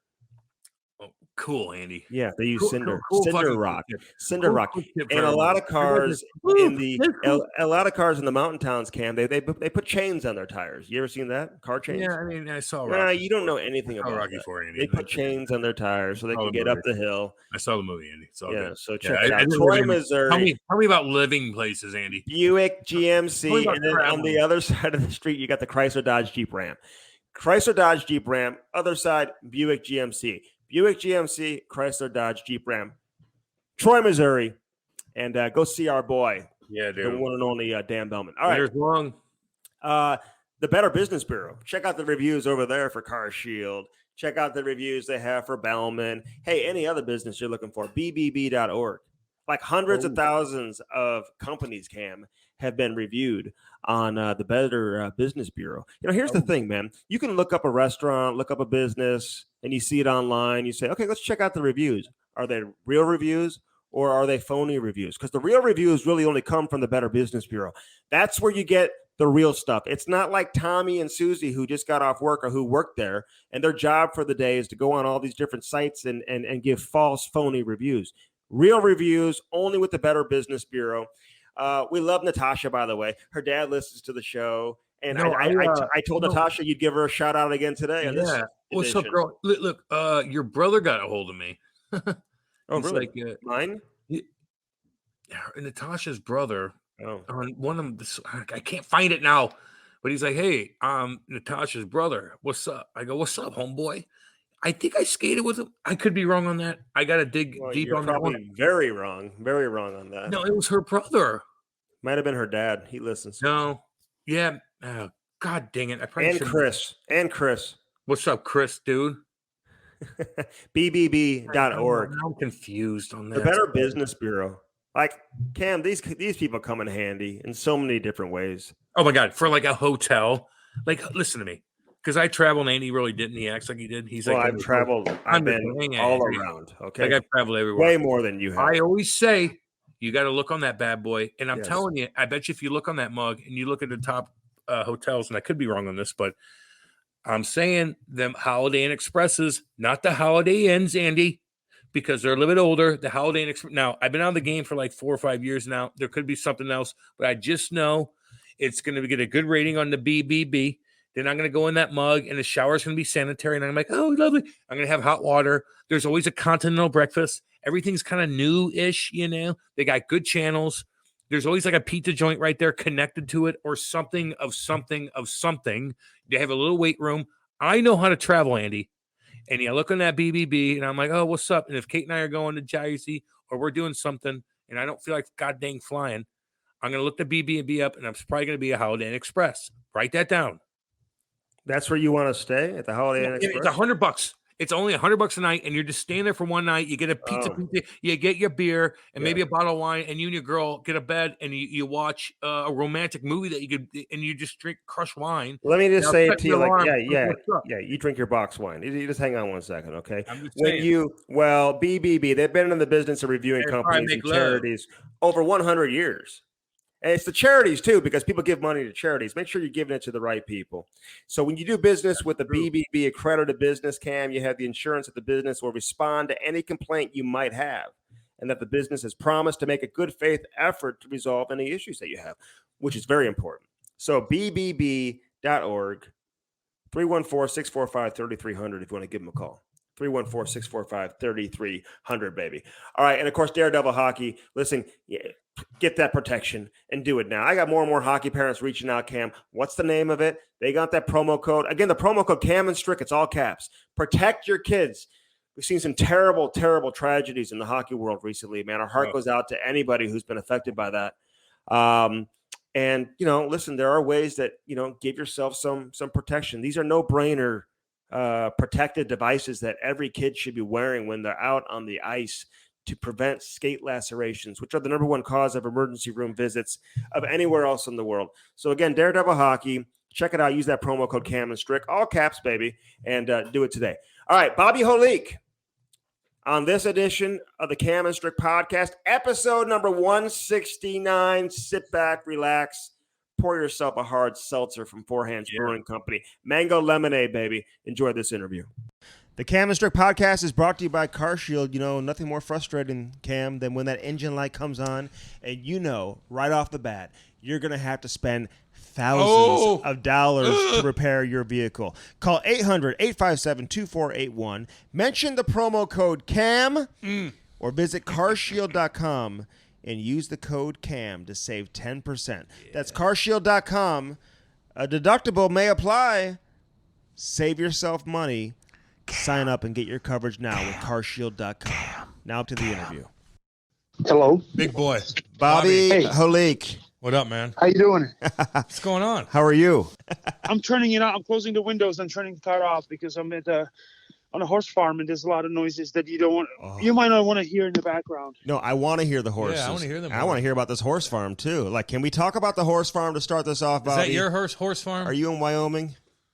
No, actually, we are in South Carolina on a facility where we rented. We used to have a place in Florida for the winter, and then of course Wyoming that we still have. That's where we spent 6-7 months with the horses between May through November.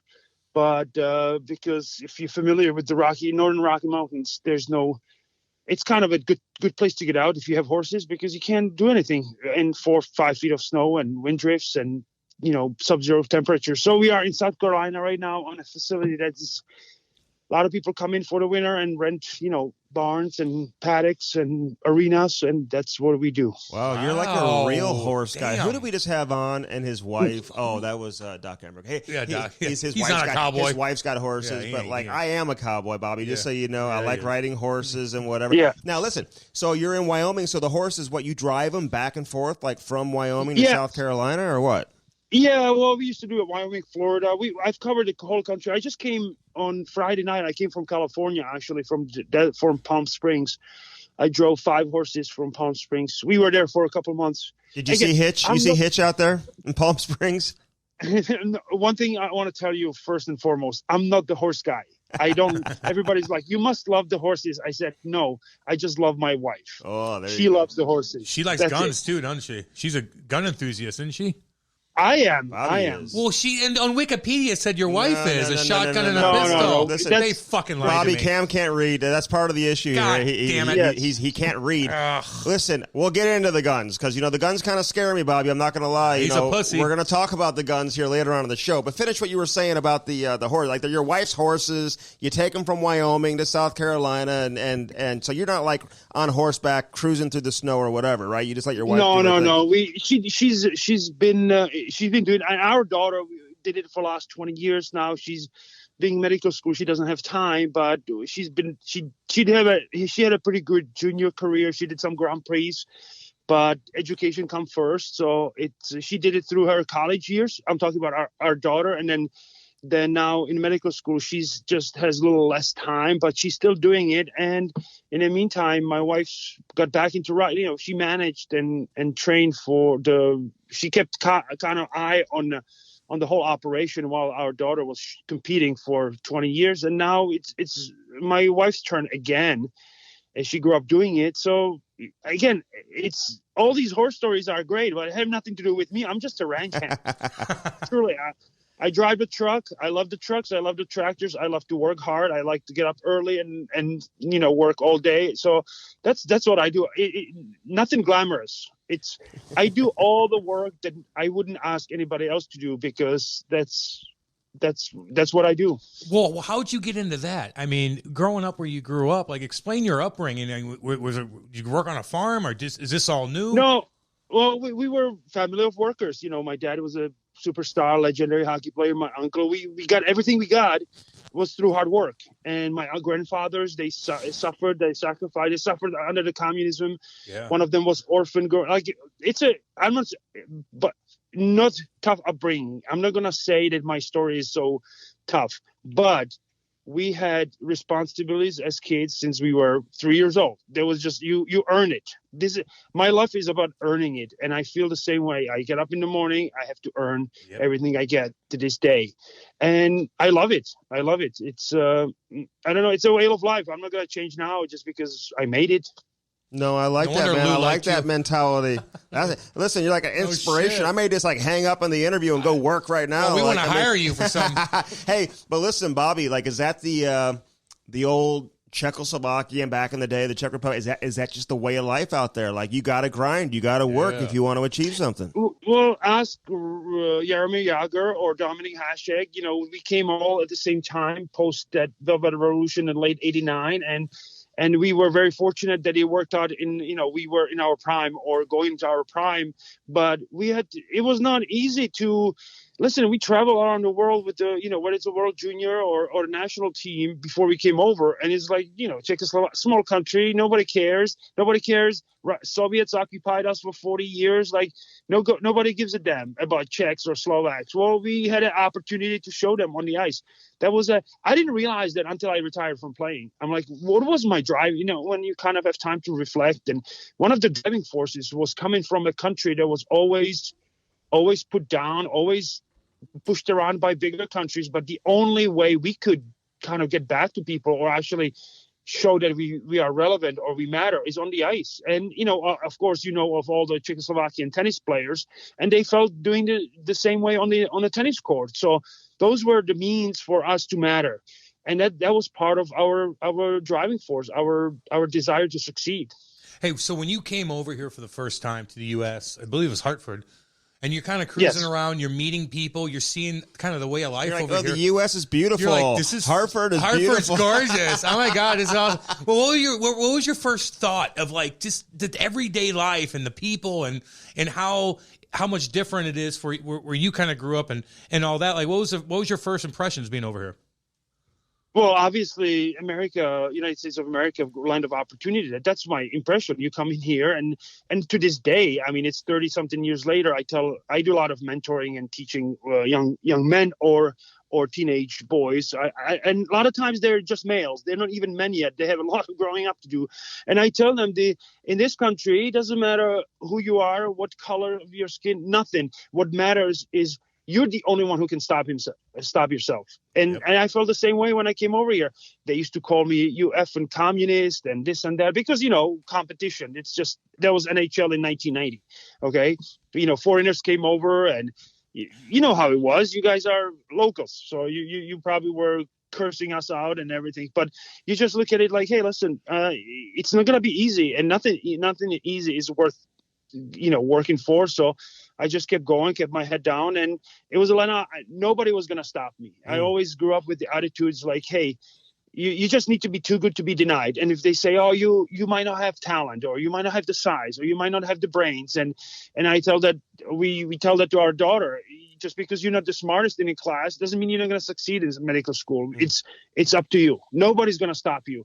This country is so awesome. It was then, it is now, and it will be for a long time, I believe, except people start using inconvenience as an excuse. And I'm not into inconvenience as an excuse. I'm not into excuses, period. Yeah, man. Because there's really, when you're 20, young man or male, and you're healthy and strong, what's your excuse? There's no excuse. Just go get after it. Sometimes it might be harder than others, but that's life. Yeah, no, I like that motivation. I'm motivated right now. Damn right. And, my grandfather is Czech, so you and I kind of have a lot in common here, Bobby, in terms of our skating ability. And you have nothing in common with him, nothing at all. And obviously having the Czech background. But I love hearing that, and listen, one of your teammates who we know very well, we had him on, was Peter Stastny, man. I could only imagine you guys had some incredible conversations about the old guard just in terms of growing up, right? I mean, what was your relationship like with Peter when you played with him? Well, I didn't have the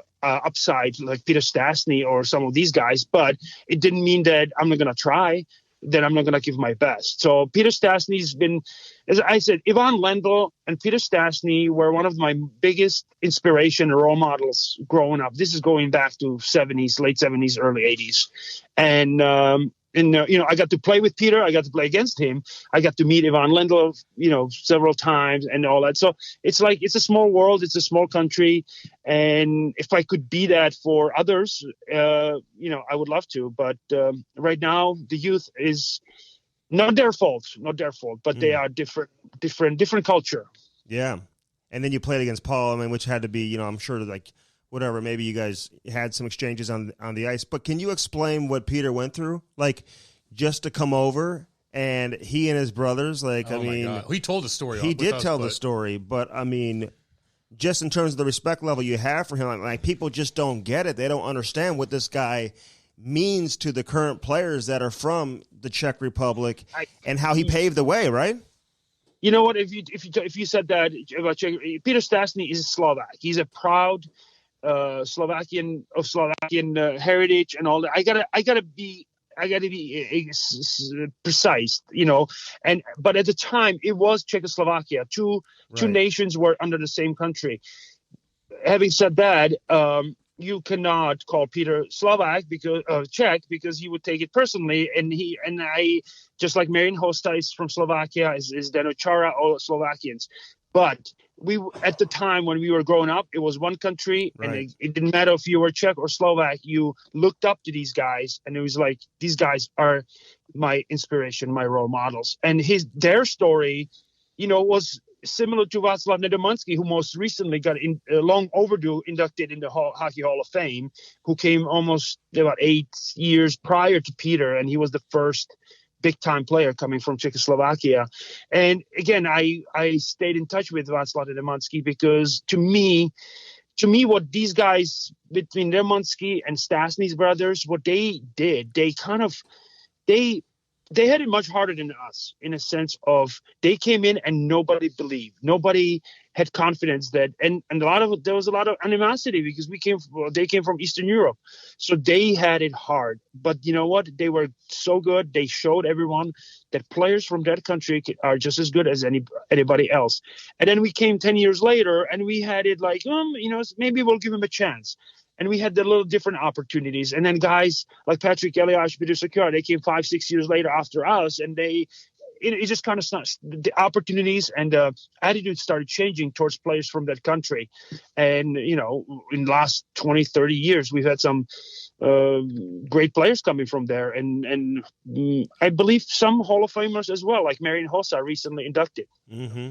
Yeah, no, I mean, listen, and I know that, right? The Slovaks versus the Czechs and whatever, because obviously Pavel Dimitra and I know when the Marian Gavricks and like you said, Zdeno Charas and Jaro Halak, I mean, all these guys. On. And obviously Peter, and he's been involved with that Slovakian Federation from a hockey standpoint too over the years. But help people understand, and I'm curious too, like how do you determine when the country was broken off, whether you are Slovakian or you maintain the representation from the Czech Republic? Like what determined that? It's by regions, because those were two nations prior to 1918. Post World War I, the European superpowers, the Allies, the British and French, they like, we're going to divide this country into these, just like they did in Middle East down the road. And it caused not necessarily problems, but it was not exactly like, hey, you guys are one country and you guys are the other country. Like it was kind of outsiders doing that. And then in the post, it lasted throughout the Soviet occupation all the way till 1989. And then when the freedom comes, people want to self-determine. They want to create their own identity. And that's when, I believe it was January 1st, 1993, when the Slovaks created their own Slovakia, and the Czechs, were left, quote unquote, left with Czech Republic. It's always been Czech Republic and Slovakia, but it was put together as one country in 1918, post World War I, and it only survived that long because post World War II, the Soviets occupied it, and they didn't allow anybody, no self-determination, no freedom of choice, none of that. So it's kind of a long process, and Czechoslovakia was not the only country. It was other countries around, especially Yugoslavia, between Bosnia, Herzegovina, Croatia, Serbia, and it led to a very, very violent civil war there, which was very unfortunate. And then you go to the Middle East, where Iraq and these countries were created by these allied superpowers who were like, this is going to work for us, but it really didn't work for the native or local population. But that's a whole nother day, whole nother discussion. No doubt. You can go on, and it's so detailed. It's crazy. But that was very well said, though, Bobby. Let me ask you this, man. You're a big guy. You look like a movie villain, just so you know, in a good way. That's a compliment. You're a monster. You go to Hartford. Now you're playing in NHL. Like, were guys like banging on your door, like we're fighting? Did they look at you and say, "This guy's a fucking scary looking dude. He must be a tough guy"? And guys probably went after you, especially in the early '90s, like that. Oh, most definitely. And it was couple different reasons. You come in and you have a size immediate. Even the coaches thought this guy fights. And I was in. And a lot of people criticized me for not fighting or not fighting enough. And I'll tell you why. Because I knew I was, no offense to anybody of the guys who fought and who are very, very good at it, but I was better than that. And if I allow these coaches to label me as a tough guy, I would never become the player I became.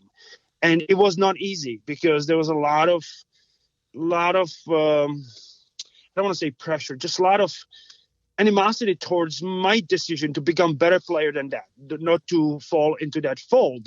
And again, I respect all the players, but I personally knew I was better than that. So I needed to stay out of it as much as I could. And a lot of people were like, oh, this guy doesn't want to, like, it would be easy for me to fight, but you know what? I would never become the two-way player I became, and, winning Stanley Cups or whatever the signing a big ticket. Yeah. Well, I mean, how do you do that though in your era though? I mean, you're 6'3", 225, and you're a physical player, like you're running guys, right? So how do you find that balance where, okay, I don't want to be a fighter because I'm better than that, but I'm crushing guys, and that was an era where people expected you to answer the bell though, right? Yeah, no doubt. And how do I do that? It was not easy. It was actually hard. But you know what? I was. It's probably one of my bigger accomplishments to stay with it and show people what the type of players I was, the type of player I was, or I wanted to be. And by any means, it was not easy because it was different times. Early 90s or 1990. Eastern Europeans not necessarily favored in the NHL, and there's a lot of coaches from the quote-unquote old school. There's still some left 30 years later, not many, but back then pretty much every one of them was old school, and they just stereotyped and labeled. And you know what? But I don't look at it as a poor me. I look at it, fuck yeah, excuse me, I hope you have a beep button. No, you're but good, I said, man. You can say whatever you want, Bobby. It's all good. Yeah. So I said, I looked at it as a challenge, and I'm like, I don't care. Nobody's going to stop me to be who I want to be, what I want to be. So not easy at all. But what's wrong with challenge? A little bit of challenge. Okay, so the challenge, though, coming over here, I mean, that's a completely different animal playing in the NHL. Did you adjust right away? Did you know right away you were good enough to play at this level and you could have a career when you got to Hartford?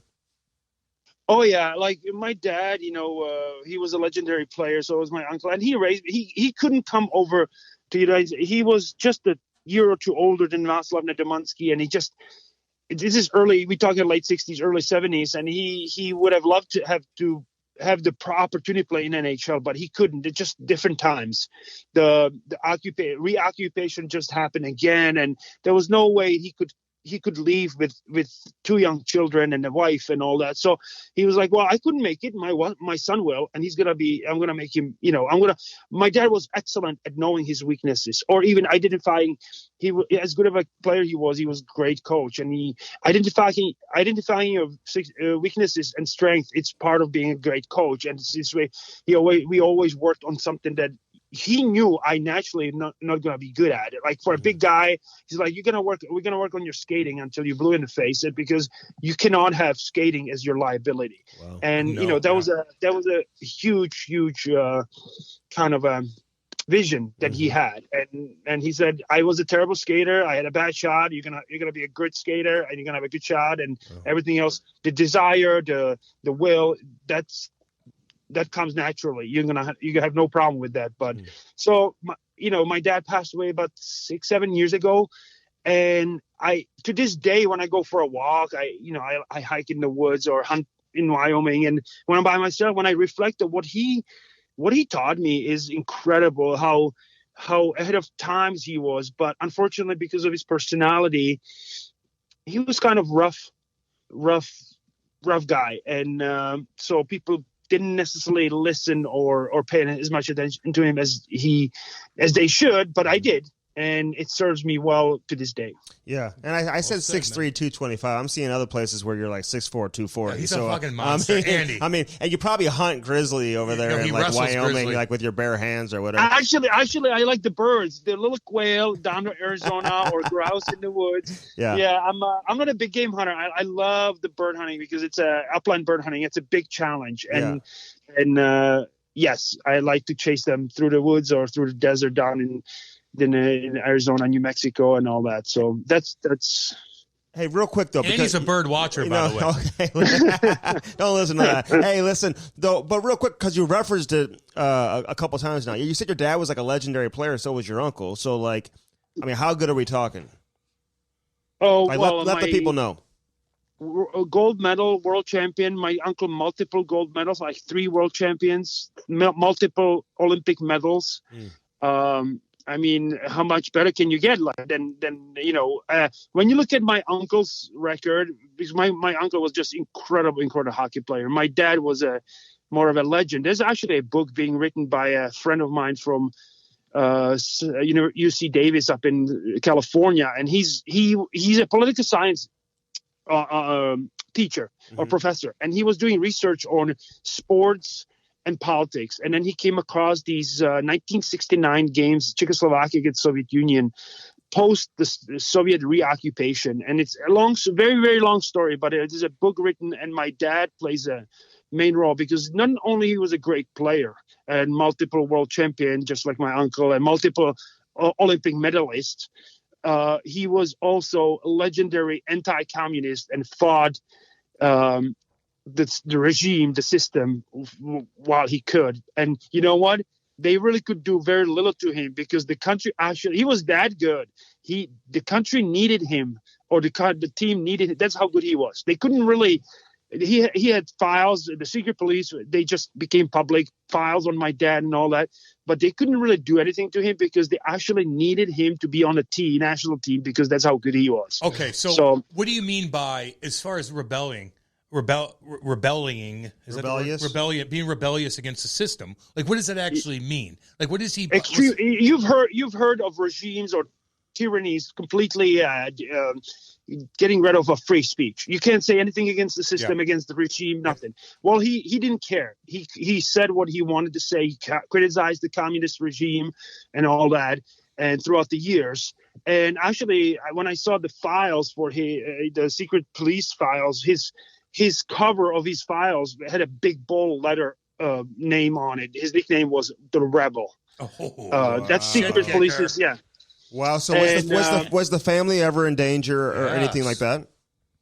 Not quite, because again, he was important to the hockey.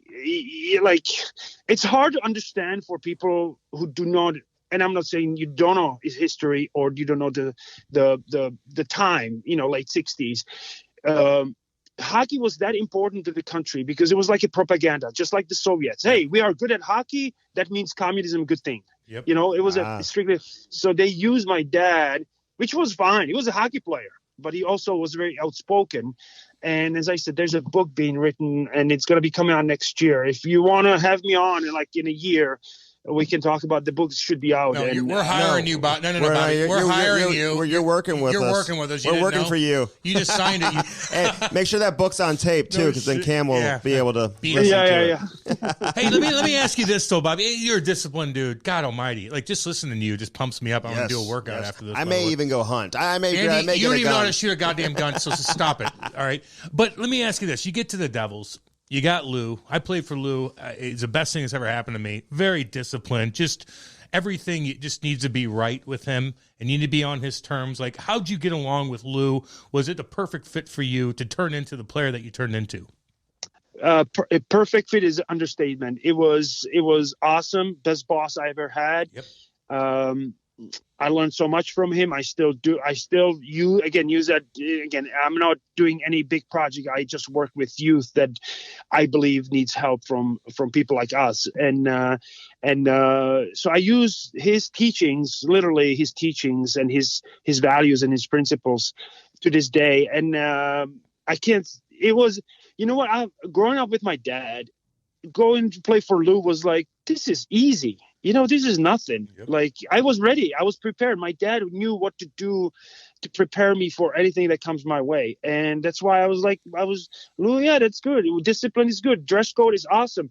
Team uniforms, that matters. It's all part of the big picture. And you cannot argue with that. It's a lot of, some teams succeed because it's freewheeling and all that. Some.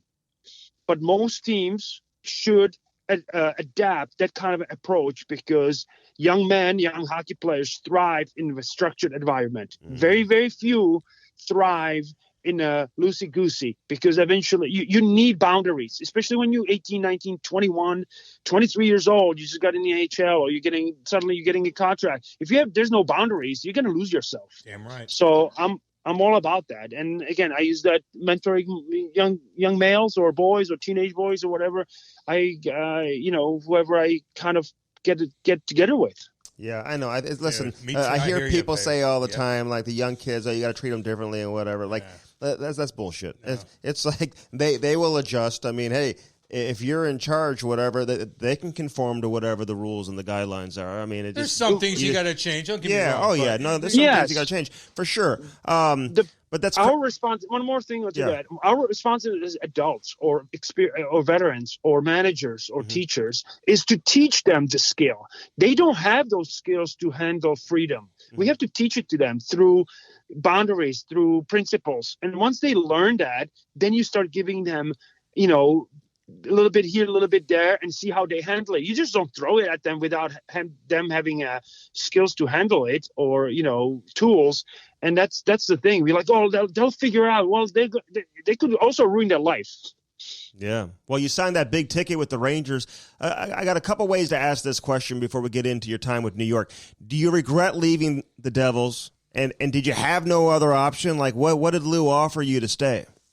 No, I had options. I had options to go to New Jersey. The money was pretty much the same, just structured differently. And what was important going into the lockout, very likely lockout in 2004, that I wanted to have a certain structure of the contract. Toronto Maple Leafs were right in there. I believe the money was about the same. It won't make a difference between those three teams. But sometimes I'm a man of principle, and sometimes you just have to make the move. And did I regret? Absolutely not, because it was my first opportunity. It's not like now when you're 22, you get a 8-year deal worth ridiculous. I was 31 after 12 years of NHL, 2 Stanley Cups. I'm like, I think I can ask for good contract now. I think I've earned it. And so I got it from the Rangers, and I'm like, you know what? And it allowed us to stay also in a area where we've lived for at the time for 10 years, I believe. And our daughter started going to school. And, when you get past 30, there's not just you. It's you have a family, you have kids, and suddenly it's like, okay, well, you can't just pick up because I want to. What's the best situation for all of us? And it was different. New York people told me in the game, they said, it's going from military kind of way of doing things to country club. I'm like, yeah, but you know what? I'm never going to have this opportunity again. Yeah. Not necessarily. First of all, I always liked playing in New York, and I liked playing for the Rangers. It just didn't work out because it was not a good fit. Who was on that team? Who was on that team, though, Bobby? Like Brian Leach and Mark Messier. Pavel Bure. Eric Lindros. I think they brought him along, and Eric Lindros. And we had some great players, but it wasn't a team. At that time, they missed playoffs 6 years in a row. Before I got there, we missed playoffs again and again. It's like, it was, you guys know, but very few people will say that. Most hockey players get where they get because they're dedicated, hardworking, selfless players and people. When it's mismanaged from the top, it doesn't. It's just players want to succeed. Players want to work for each other, but it also has to be run properly from the top. And some organizations are not. I don't know how it is now. I don't follow the game now, but at the time, Rangers were one of those organizations. And people are like, you can't. They'll say you can't say that. I'm like, why not? The results show that we missed playoffs 7 years in a row or something until, a couple of years later, the lockout, and they bought me out, and they started finally making changes. Then they got back on track, but. I always say it's not the players who don't want to work hard or they're selfish or this and that. Maybe you have 1 out of 50, but it's when the organizations are not successful for a long period of time, it's because it's mismanagement. Okay, define that though, Bobby. Okay, explain the difference between Lou's regime, what he implemented every damn day with the shaving and just all the little knickknacks that come about just to be on the same page. What's the difference between that and getting to New York? Like, explain to people mismanagement and what it means. I was 31 years old, professional hockey player with a lot of success at the time. I still need boundaries. I still need to know what my role is, because this way I get up, I go to the ring, I know exactly what my job is. And if it's not defined, if it's just like, whatever happens, then we'll just play and, just throw the puck out, and there's other teams in the league who don't do that. They are tight. They are organized. They are prepared. Everybody's got their role. And if you don't do your job, you don't play. There's consequences to not playing well, and there's a reward for playing well. And when you don't have that, when you kind of go by the seat of your pants, this is NHL. This is not, high school hockey. Okay. There's a big difference between that's why when you go back last 20, 30 years, the team who have won, you're going to find very, very few of them who were just kind of, whatever happens. There's a reason for it. Mm-hmm. So when Lou asked us to shave, he asked us for dress code. He asked us to wear hockey socks certain way, jersey certain way, pants certain way. It's not because he was a control freak.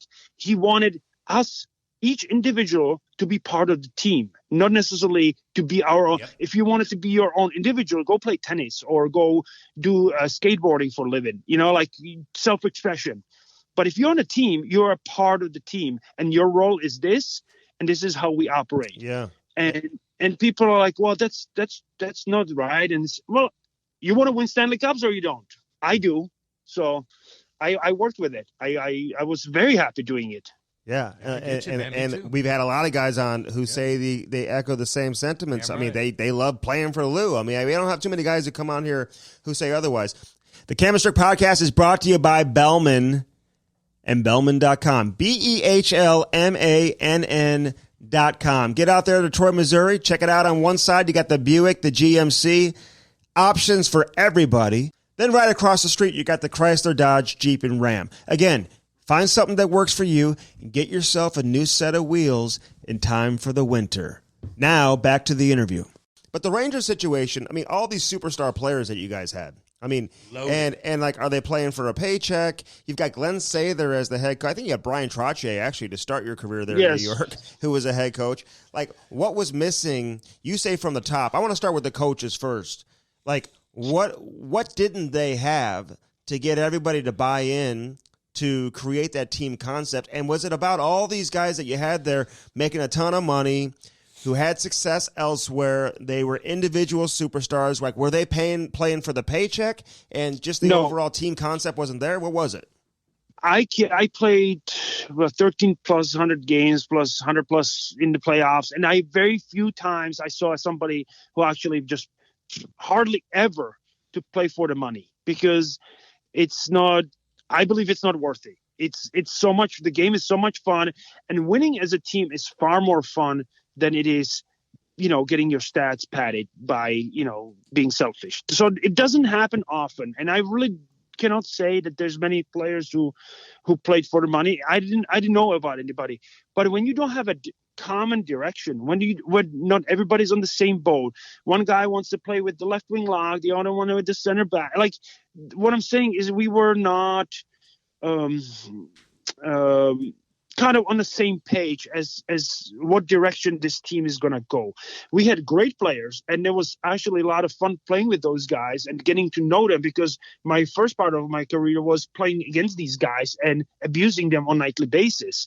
So it was great to play with Eric and Brian Leach and Mark Messier, but we were not – I was a different player than Eric was and Mark, and we were all playing – I needed to define my role to be more effective. And it's just like, that's the thing. It's what I said earlier about my dad. His great skill was identifying players' strengths and weaknesses. And I always say, you got to put players in a position to succeed, not in a position to fail. And a lot of coaches, because they don't know their own players or their strength, they put them in a position and they fail. Yeah, and see, it's so surprising to me, because it's like you just mentioned Mark Messier. Like, you had leadership in the room. Yeah, Brian Leach is there. Yeah. Like that, you weren't able to get all these great players to come together and to get on the same page. What do you think of Glenn Sather as a coach?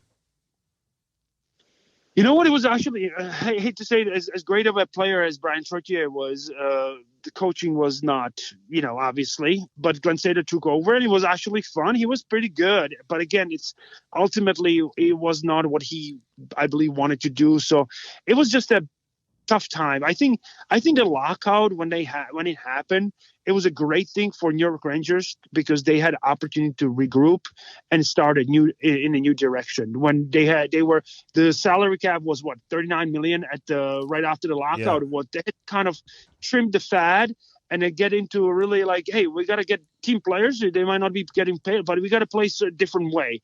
And I think they bought me out. I left, but I still was glad to see it, because that organization, this is 2005, a long time ago, needed to be successful. The league needs New York Rangers to be successful or to be on the map.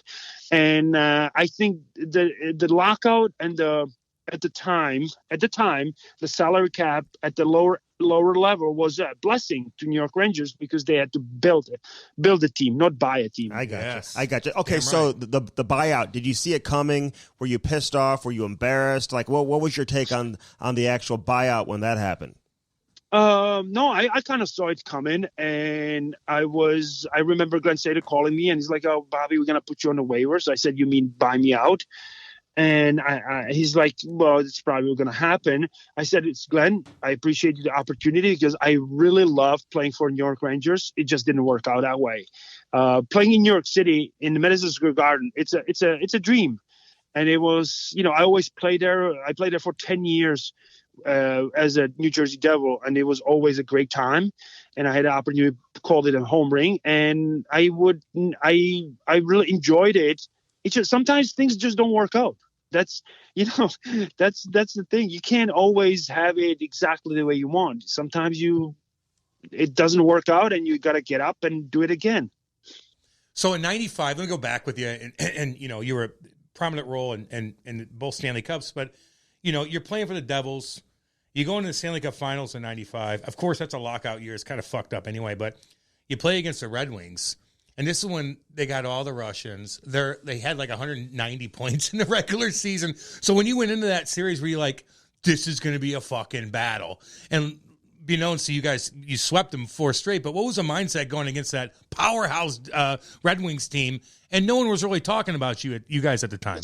So I'm going to do a little comparison. Do you guys follow college football? Yes. Are you going to watch the national championship? So we'll watch it. About a month ago, when Georgia was heavily favored against Alabama in the SEC championship, and I'm watching the game. I'm texting with a friend who's an Alabama fan. I'm like, Alabama is going to win tonight, and this is a warm up. I'm watching the Georgia because Georgia is playing Alabama. Georgia is not playing as Georgia. All they're thinking about is Alabama. You're right. We didn't think about Detroit Red Wings. We thought about how will the Devils succeed. When you start thinking about the other team, when you're in the finals, you're 2 best teams in the league or in the world, okay? And now if you start thinking about too much about the other team, you forget to do what made you successful. And I think we were just focused on New Jersey Devils. We knew we had a good system. We had a great team, not necessarily the star players the Red Wings had. But I always say 1995 team was the best team that I ever played for or on. And we just went and we focused on what we have to do. Didn't matter if we played the Red Wings or the Blues or anybody else. We were going to play the same way. And that's a discipline. That's a focus. And yeah, you have to make adjustment to the way Steve Yzerman winds up on the power play or a face-off, but you cannot fill your head up with who you're playing against. And I believe that was the difference, that we were ready to play as New Jersey Devils the way we were going to be successful. We got to get you on our football podcast, Dude, too. we need you. We're going to use. I need Which you. we don't I need have. you to be a motivational speaker for everybody I know. Bobby, but that remember when Scotty, and of course Scotty was Scotty always, and I think in 2000 he was most valuable. I think in the whole Stanley Cup Finals, Yes. I believe so. But in '95, when he laid out Kozlov, oh my God, was that just a time where you're like, no. You guys could be as skilled as you want, but we're going to get you, and we're going to put your ass down, and you guys aren't playing the same animal you did all goddamn season long. That's correct. That's correct. We wanted it more, and that's all it comes down to, because the skill level in the Stanley Cup Finals is like, there's no difference. Nobody ever goes to the finals and says, you know what, that other team, they have 0 skills compared to that skill. How did they get here? No, they just grounded out for a month and a half, so they are ready to play. Now the difference is, I just had a conversation with a friend. He's like, how can it be just that somebody wants it more? I say, it's not the Red Wings didn't want it. We just wanted it far more. People came up to us afterwards. They said, oh, the Red Wings didn't show up. I said, oh, they showed up, but we showed up far more. That's what people forget. There's 2 teams. It's not just one team.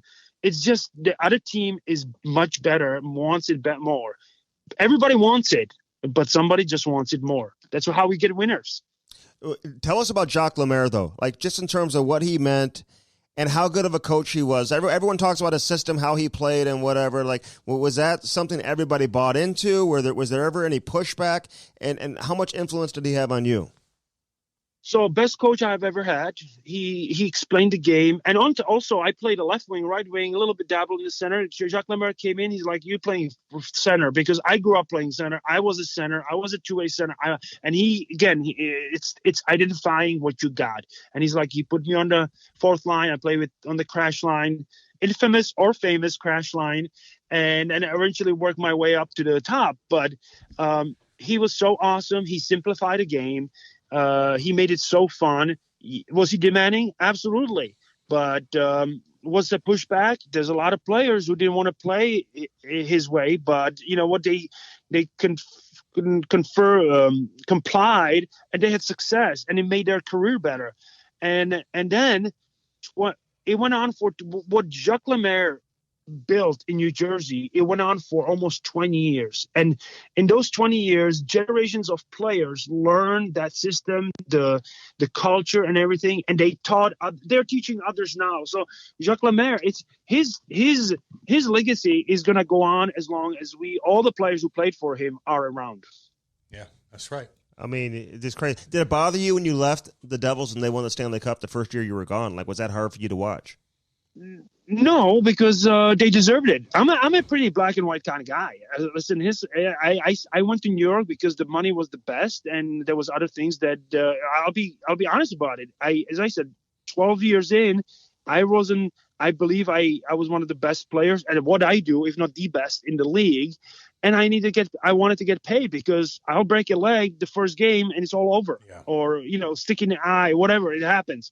So I was ready to get paid, and Rangers came with what I was looking for. So I signed, and I believe in your own path. You make your own path and you follow it, and with good or bad. Like, I love United States. It's my home. I became an American citizen, and people are like, yeah, but it's kind of crazy country. I'm like, listen, I take it all the good with all the bad.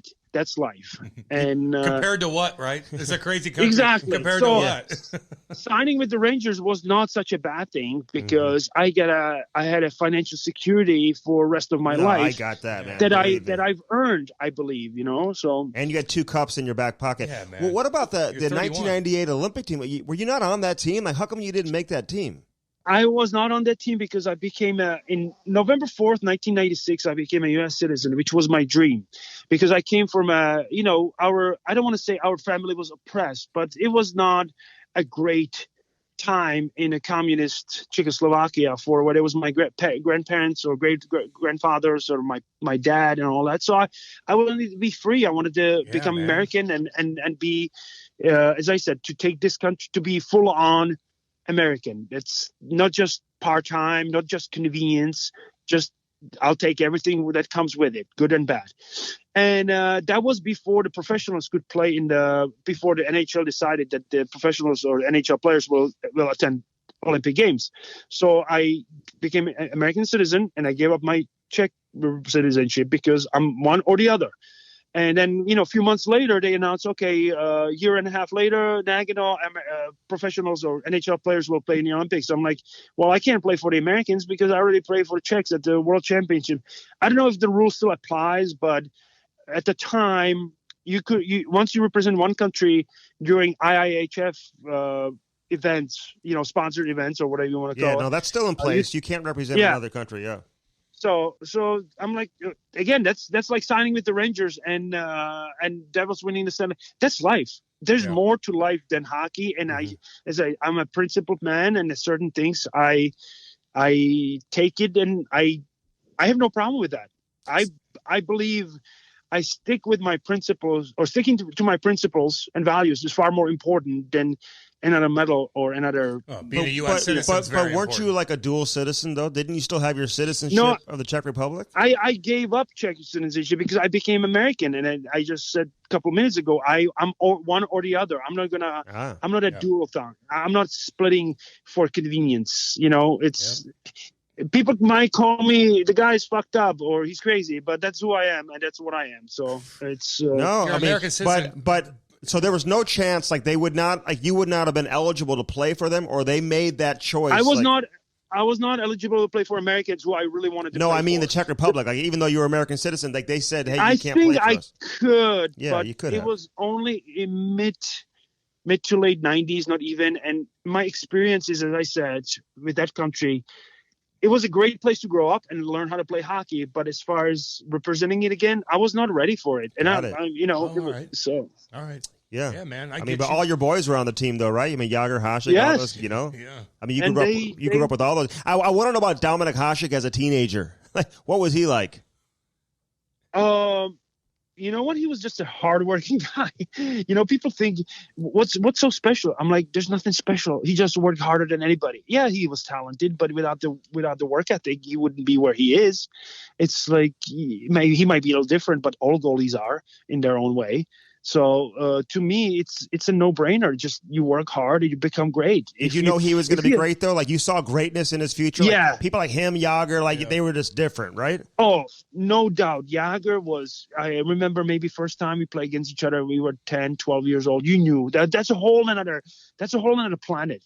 The same thing with Hasek. By the time he was late teens, he was the most dominant player in Czechoslovakian hockey. And we had some heck of a hockey players there, you know? Hey, so speaking of that crash line with you, Randy McKay, and Mike Peluso, you ever talked to Peluso, by the way? He took a beating, man. Like he's actually come out and he's tried to sue I believe the Devils about head injuries and stuff like that. Have you gotten in contact with him? And how's your head injuries? Well, some people might say this guy's really crazy because what he's been saying for the last hour. But no, I think my head is okay. I believe I like to read. I like to learn, and I'm a very cerebral guy. I spend a lot of time studying on my own different subjects, whatever I decide to. But so my head seems okay for now. It's with age, it might change. But yeah, Mike had a difficult time.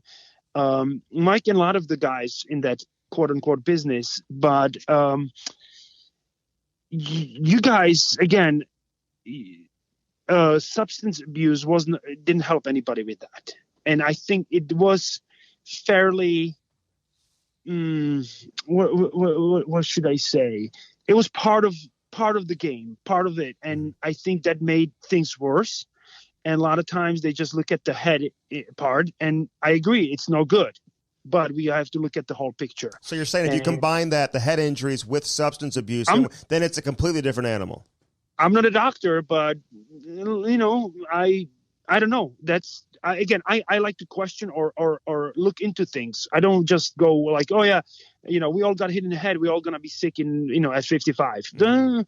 There's certain things you can do, and I've seen too much of it. Too much, not across the board, substance abuse, and that's not helping. That's not good for your brain when you're not getting hit in the head. Yeah. So I mean, again, people might say that's controversial. It's not. That's what I think. And so that's my opinion. And again, I'm not a doctor. I just know what I know. How many times you get suspended in the league? Half a dozen times maybe. Oh, wow. For what? I was a dirty player. Like define dirty. Like if somebody hits you, you're going to turn around, the ref's not looking, you're going to fucking get him in the back of the leg. You're going to I just kind of like I maybe across. I was my best straddling the line, and every so often you cross the line. Mm-hmm. Yeah, baby. What was your most well-known suspension, and how many games? Oh, you know what? At the time, we got suspended 1 or 2 games. That was no big deal. Now, I would probably be suspended for 10, 12 games easily. No shit, I don't know. Like, there's a lot of things that I think I should have gotten suspended, but nobody saw, so, or they just didn't pay attention. One referee helps, Bobby? They're looking up the ice like, I'm going to motherfucking whack Bobby, this dude. I'm watching this one highlight, like a fight you were in when you were playing in Hartford, and Guy Lafleur, he was in the scrum playing for Quebec. You played against Guy Lafleur. Yes, I remember. No helmet. No helmet. No helmet. Flying around. What a skater. I know. Hey, that's Jacques Lemaire's era. He played with Jacques. I believe he played his wing. He did. In Montreal. So, hey, when you went back to Jersey, Like, did you know you were like almost done? And I want to ask you some questions about Atlanta before we let you go. But you played for Brent Sutter. Was that a good mix or not? Because I'm watching like an interview you did, like, and I could just tell the body language when the person asking the questions would refer to Brent and some of the things that he would say. You were kind of like, I don't know, you know. So what was I guess that I didn't like? hide it well, huh? No, you didn't hide it. So I want to hear what your take on that experience with Brent Sutter. You asked about chemistry. The chemistry was not good.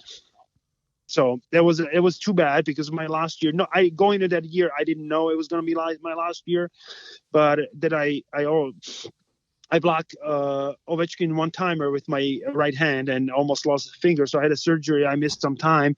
Came back, played, felt really good. You know, got back into skating and playing and all that. And then suddenly it's like, you know what? This is not getting any better. Like, I'm not getting out of the game what I used to. So that's why I made a decision with my wife about halfway through. It was like, you know what? I'll finish as a professional, like I always have been, and then I'll just go home after. Did you coach the Israeli national team? Are you still coaching them?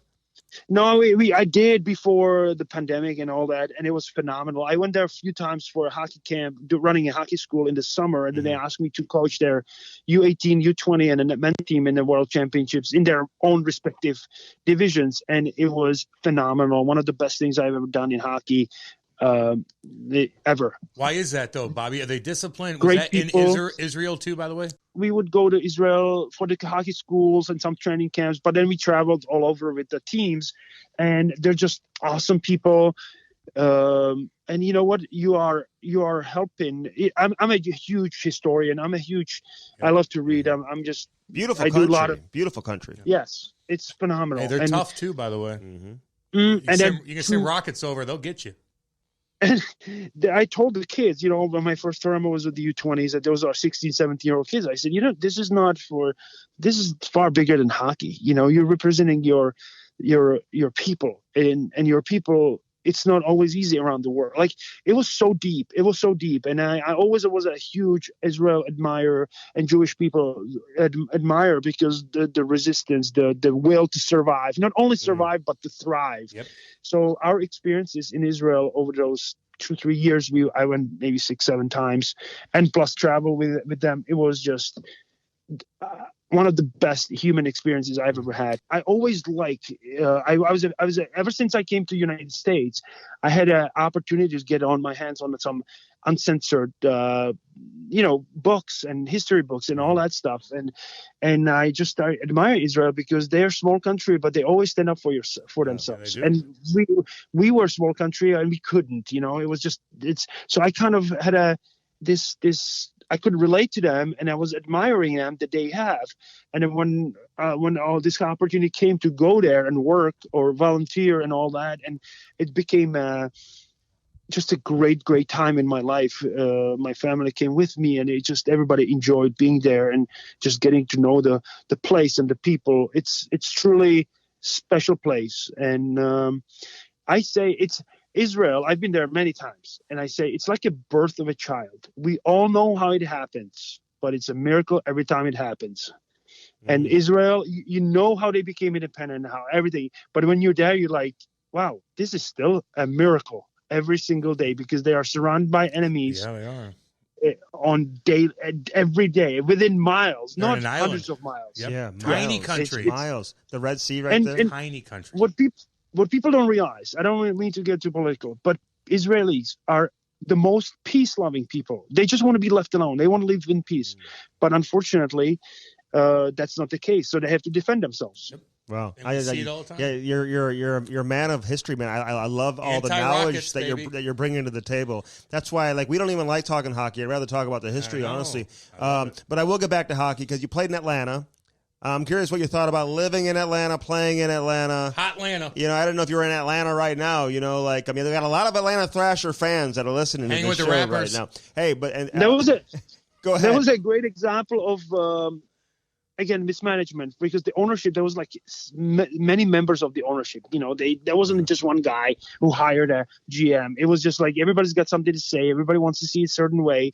And the players are like, what directions are we going? I loved living there. I loved playing there. People are wonderful, but it just again, the players in Atlanta are just as hardworking and selfless as they are in New Jersey or any other place. Yeah. But we weren't getting the direction. We didn't have the structure. We didn't have the culture. But it's hard to truly say, oh, the players there suck. No, it's when you look at around the locker room, if we were given the right strategy as from a coach or tactical, knowledge or the discipline or the consequences where if you take bad penalties, then you're not play. Like if we got that in what do we get in New Jersey, the results would have been, I'm not saying Stanley Cups, but it would be much better. But you don't get that in some of these teams because people just don't want to do that. And 90% of the coaches know what the right thing to do. Only few of them are willing to hold players and themselves accountable every single day. That's Nick Saban. Every practice, every game, every day, you do it. Nick Saban, Lou Lamoriello. This is how we do it. If you don't, there's the door. But is it easier? Is it easier to do that with 18, 19, 20-year-old college kids versus guys that are making $9 million a year? Well, Keith Kachuk chirping you back. Keith Kachuk, that was your teammate in Atlanta. Scotty Mellon be telling you go fuck yourself.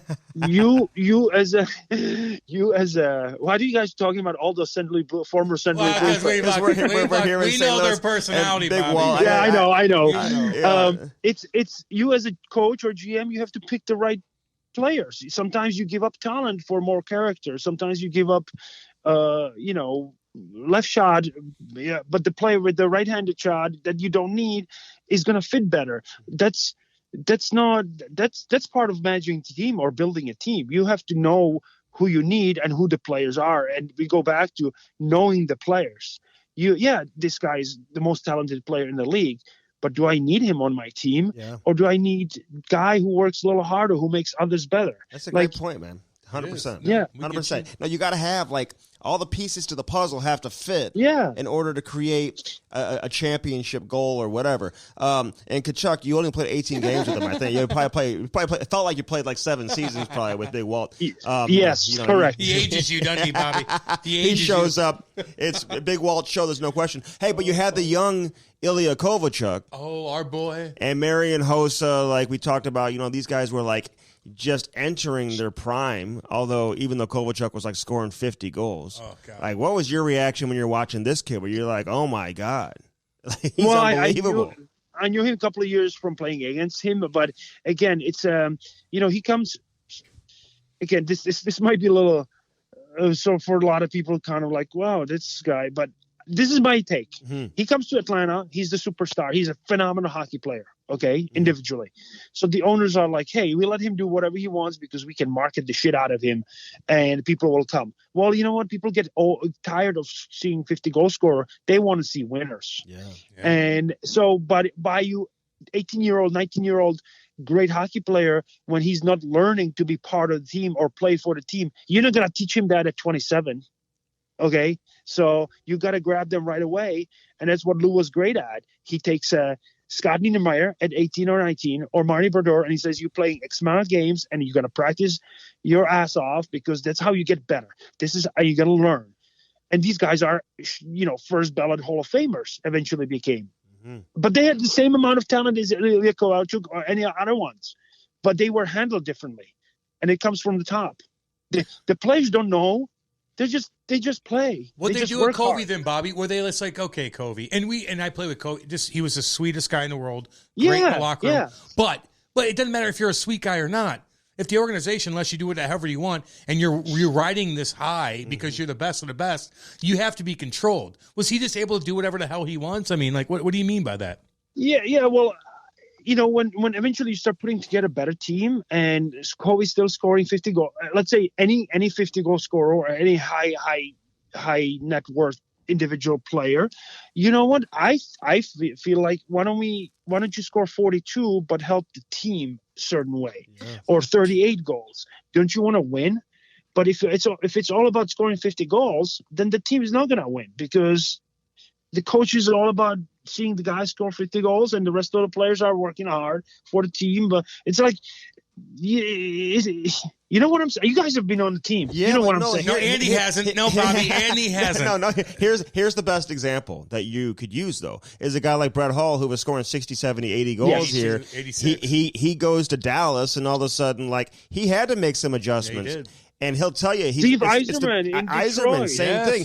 And you know what? You make the adjustments for the better of the team. Yeah. And the What Connor ultimate goal McDavid's going to have to do win here a eventually. And I was to win a Stanley Cup, and I was thinking that, like McDavid, Draisaitl, like Austin Yes. Matthews, all these guys. Yes. You know, when you come into the league at a young age, Bobby, and you're having so much individual success, and your earning potential is right off the bat. You're making money. You're doing endorsements. You're all over the magazines, front page of the newspaper. You do whatever you want.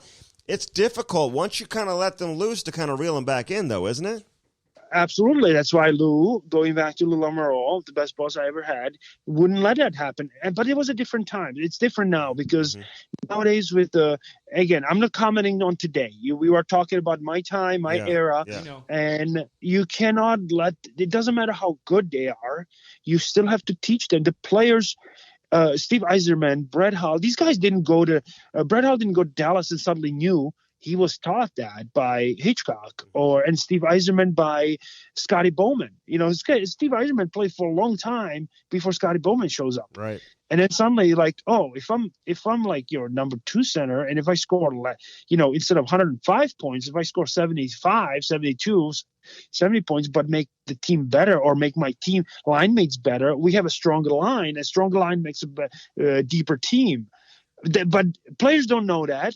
They don't know that until they learn that from good coaches or good managers. And that's where good coaching and managing, especially nowadays, matters. But again, the owners are all about selling tickets and all about ratings. So they have great players and they just like go score and be famous. Okay.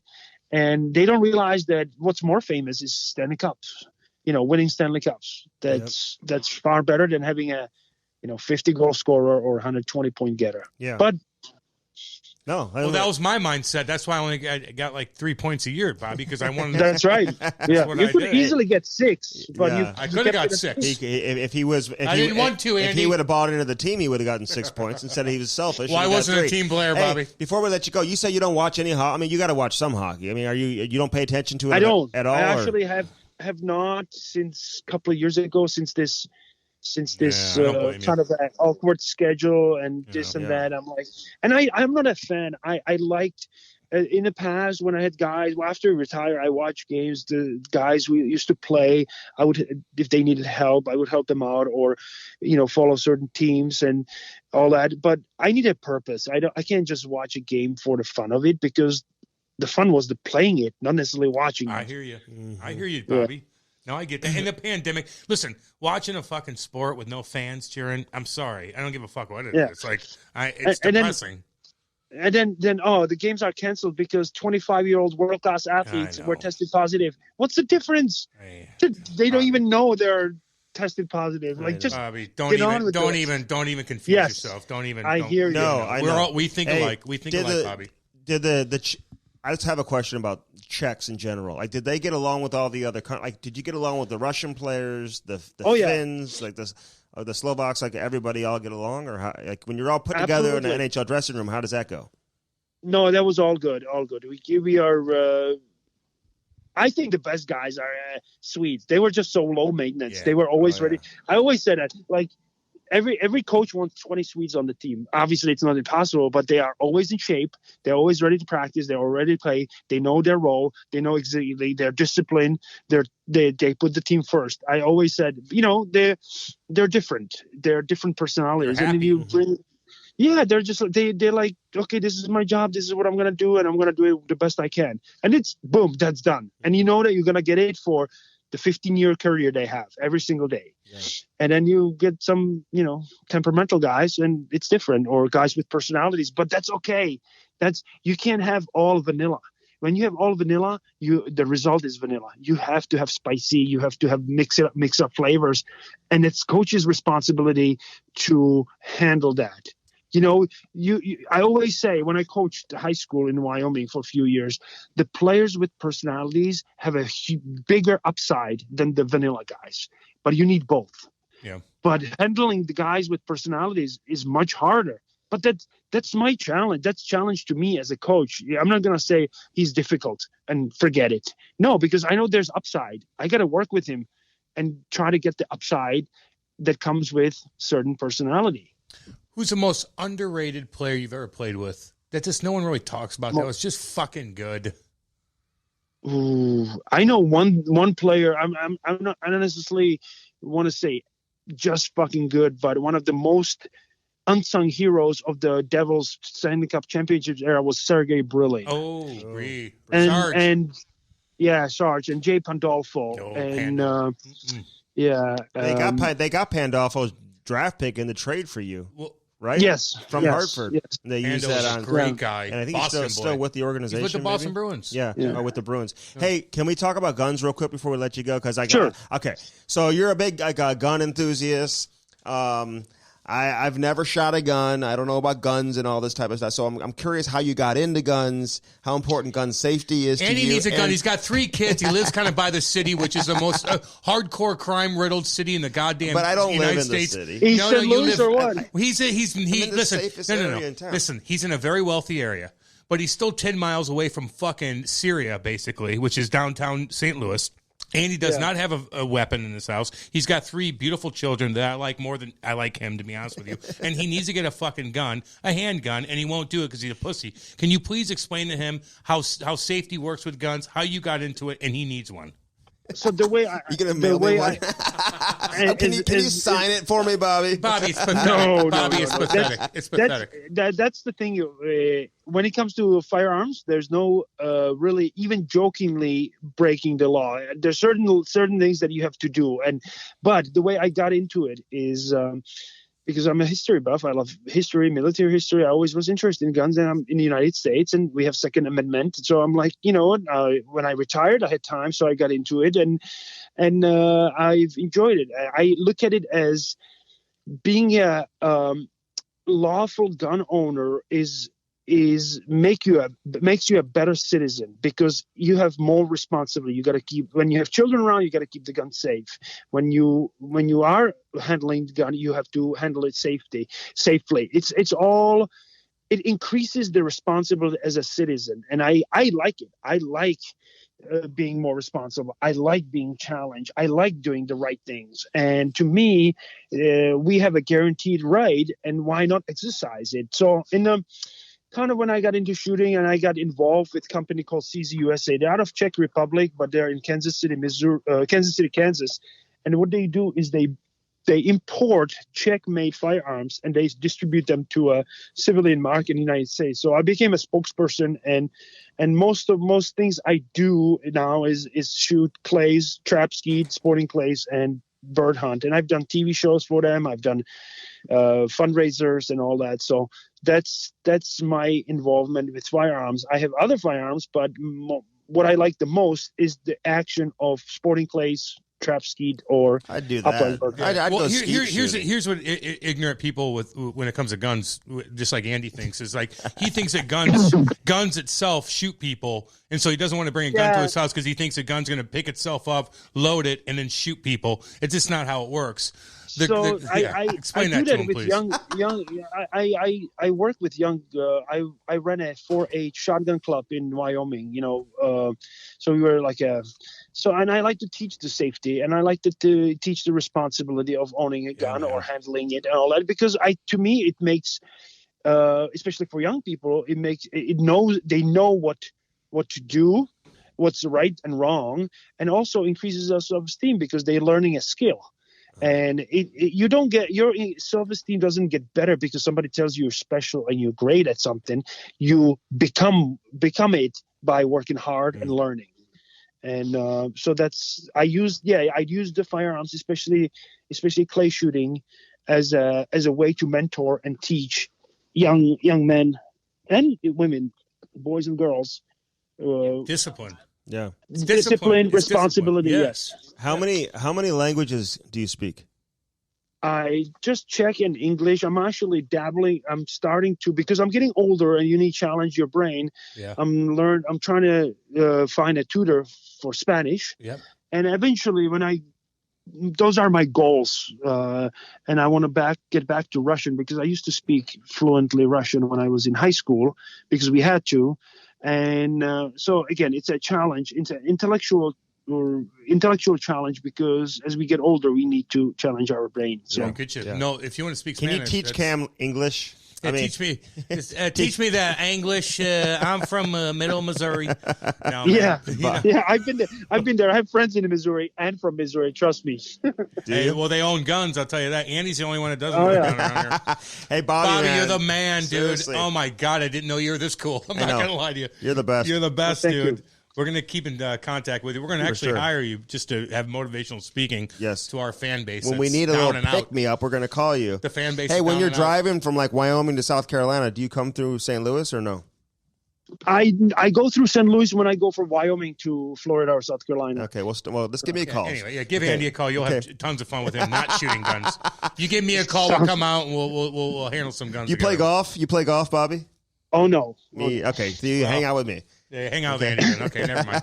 Bobby, you're the man. Thank you again, dude. All the best to your daughter, too, in med school. Yes, everybody. Thank you. And your wife. Thank you. You big guys boy. are great. Okay, Right on. you're the best, man. Take care.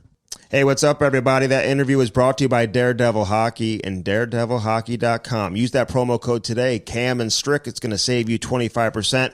All caps, Cam and Strick, Daredevil Hockey. Get yourself protected today. All right, that was Bobby Holik, man. Again, we appreciate him coming on with a great story.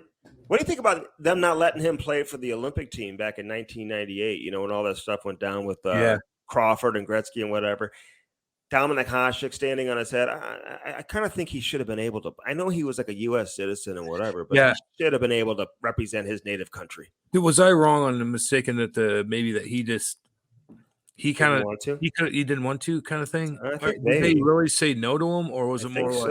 I think so. Okay. I don't know. I don't know how that went down, but he didn't seem to really care about it. Now he doesn't. Dude, he's American through and through right now. He's like going to Wyoming and like on horses. And dude, he's a cowboy. Dude, he looks scary. He needs to be on like 1883 or like. I know. This is why he and I had so much in common, dude. That's why we made that connection on this interview. What do you have in common with him? Well, horses, horseback riding, Wyoming, just a lot of outdoor stuff like survival type things, oh my God, which I could absolutely survive. I always judge, like, if I was in a jam, who my buddies would be. Yeah, well, you better make sure I'm with you. You would be honestly dead last.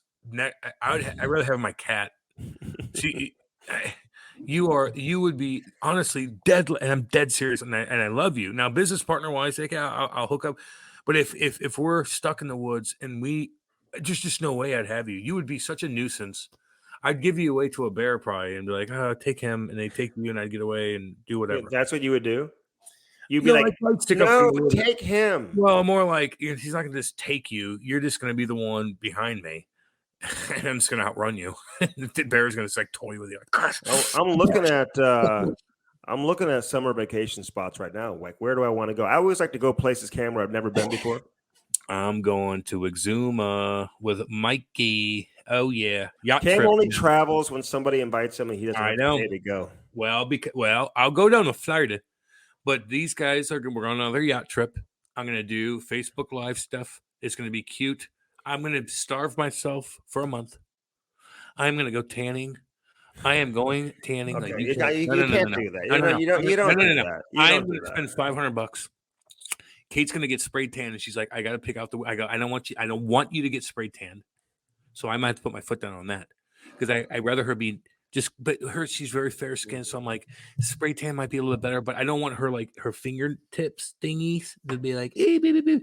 It's just kind of like, I don't like that, but I'm going to go tanning. I'm going to spend $500 because it's so good. Tanning. What are you going to spring break? What are you doing? And I'm going to get straight tan before I go on that mug. Again, come hang out with us Friday night. Four Hands Brewing Company will be there at 7:00 if you want to come on down. And we'd love to have you and hang out with you, man. We have giveaways and all that type of stuff. All right, the Cam Strick Podcast, this edition with Bobby Holik, brought to you by our friends over at Hair Club. Again, Cam, 800-279-7878. Go to that landing page, hairclub.com/Cam and Strick. They will take care of you over there. Again, 800-279-7878 over there with hairclub.com. Carshield.com. You never know when you're going to need that protection. Use that promo code CAM. It's going to save you 10%. 800-857-2481. Do you hear my kids? They just got into the house. It's Martin Luther King Day. Okay, so they're off school. They just got home. Ty's probably going to run in here before you know it. That's fine. So we just cruise through these live reads. Again, carshield.com. The Better Business Bureau, again, bbb.org.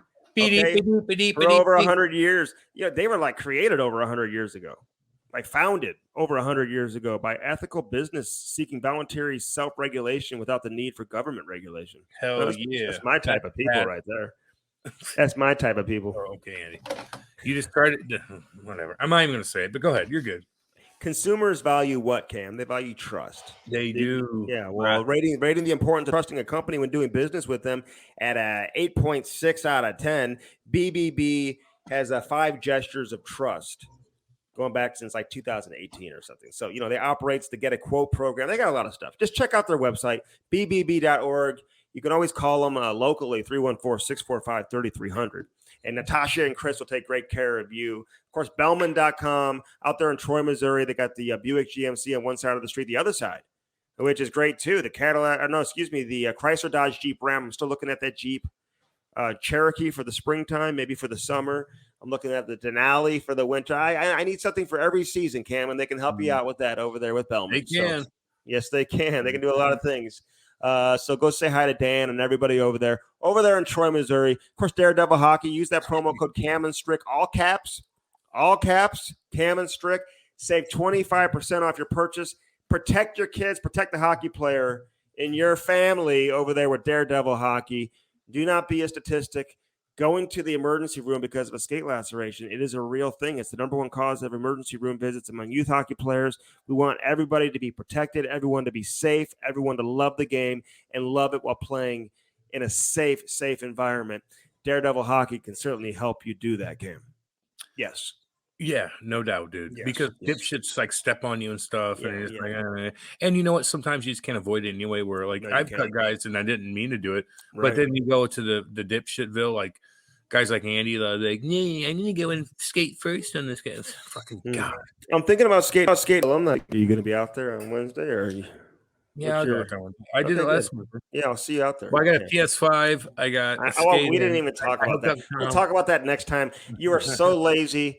I can't handle the laziness. He's got the PS5. Well, we'll talk about this. Lazy. I just get hooked up. I get hooked up from people, and I just got paid for it. You paid for it. He tried to act like he got it for free, and then the guy tells me he paid for it. Yeah, I paid like $300 for a PS5. I'm like, hell yeah. No, $450 or something like that. $480. Andy, quit correcting me. Let me downscale thing. Look, would you stop? Oh man! All right, well, enjoy your PS5. Maybe we'll play online or something. I don't have children. I don't have children. No, you have dogs, but they call you daddy and all that. I put them in a cage. Yeah, I put them in a cage. I put them in like their thing. They got to sleep. Like right now, I can't have them roam in the house. You put them in the cage when you play the PS5. Oh hell no! They're gonna be sitting on my lap. Oh yeah, okay. They're gonna be sitting on my lap. Do you have a headset so you can talk to some dude? No, I don't play those games. I play mysterious thinking games, hardcore games from Japan, like Bloodborne and Dark Souls. Like Madden. No, I don't play any sports games. I play fucking hardcore shit where I have to read up on things and I have to it's so puzzle-ish and hardcore and I have to defeat these enemies from the depths of hell because I dream about saving my wife from the depths of hell. It's the weirdest thing in the world. I don't know why I do we'll talk about that next time. Okay. We'll talk about that next time. All right, this has been Bobby Holik, episode number 169. Again, go to camandstrick.com. Hey, throw us a 5-star rating and shoot us a review on any of the platforms where you listen to us. YouTube, of course, the Apple Podcast app, Google Play, Spotify, no matter where it is. If you missed an episode, I know we're getting a lot of new listeners now, man, especially after last week. Check out, we've had almost 170 of these. We've got something for everybody, Cam, really. There's something for everyone. So yeah, you're gonna be entertained. We get the shit kickers. I mean, look at our lineup. Okay, we do them pretty good. We do our thing. People get comfortable, and we bring them on, and we just have fun with shit. With the conversation. That's what we do. We have a ton of people that we've had on that maybe you guys don't even know about. Just look at our little list. Like yoink, go to the website. You're like, oh, Lou, oh, blah blah blah blah. Mike Keenan, Holly, who gives a million? Whatever, you can go on. Madonna. Flurry. I mean, Gretzky. What's up, Breder? What's up? I mean, shit. Yeah.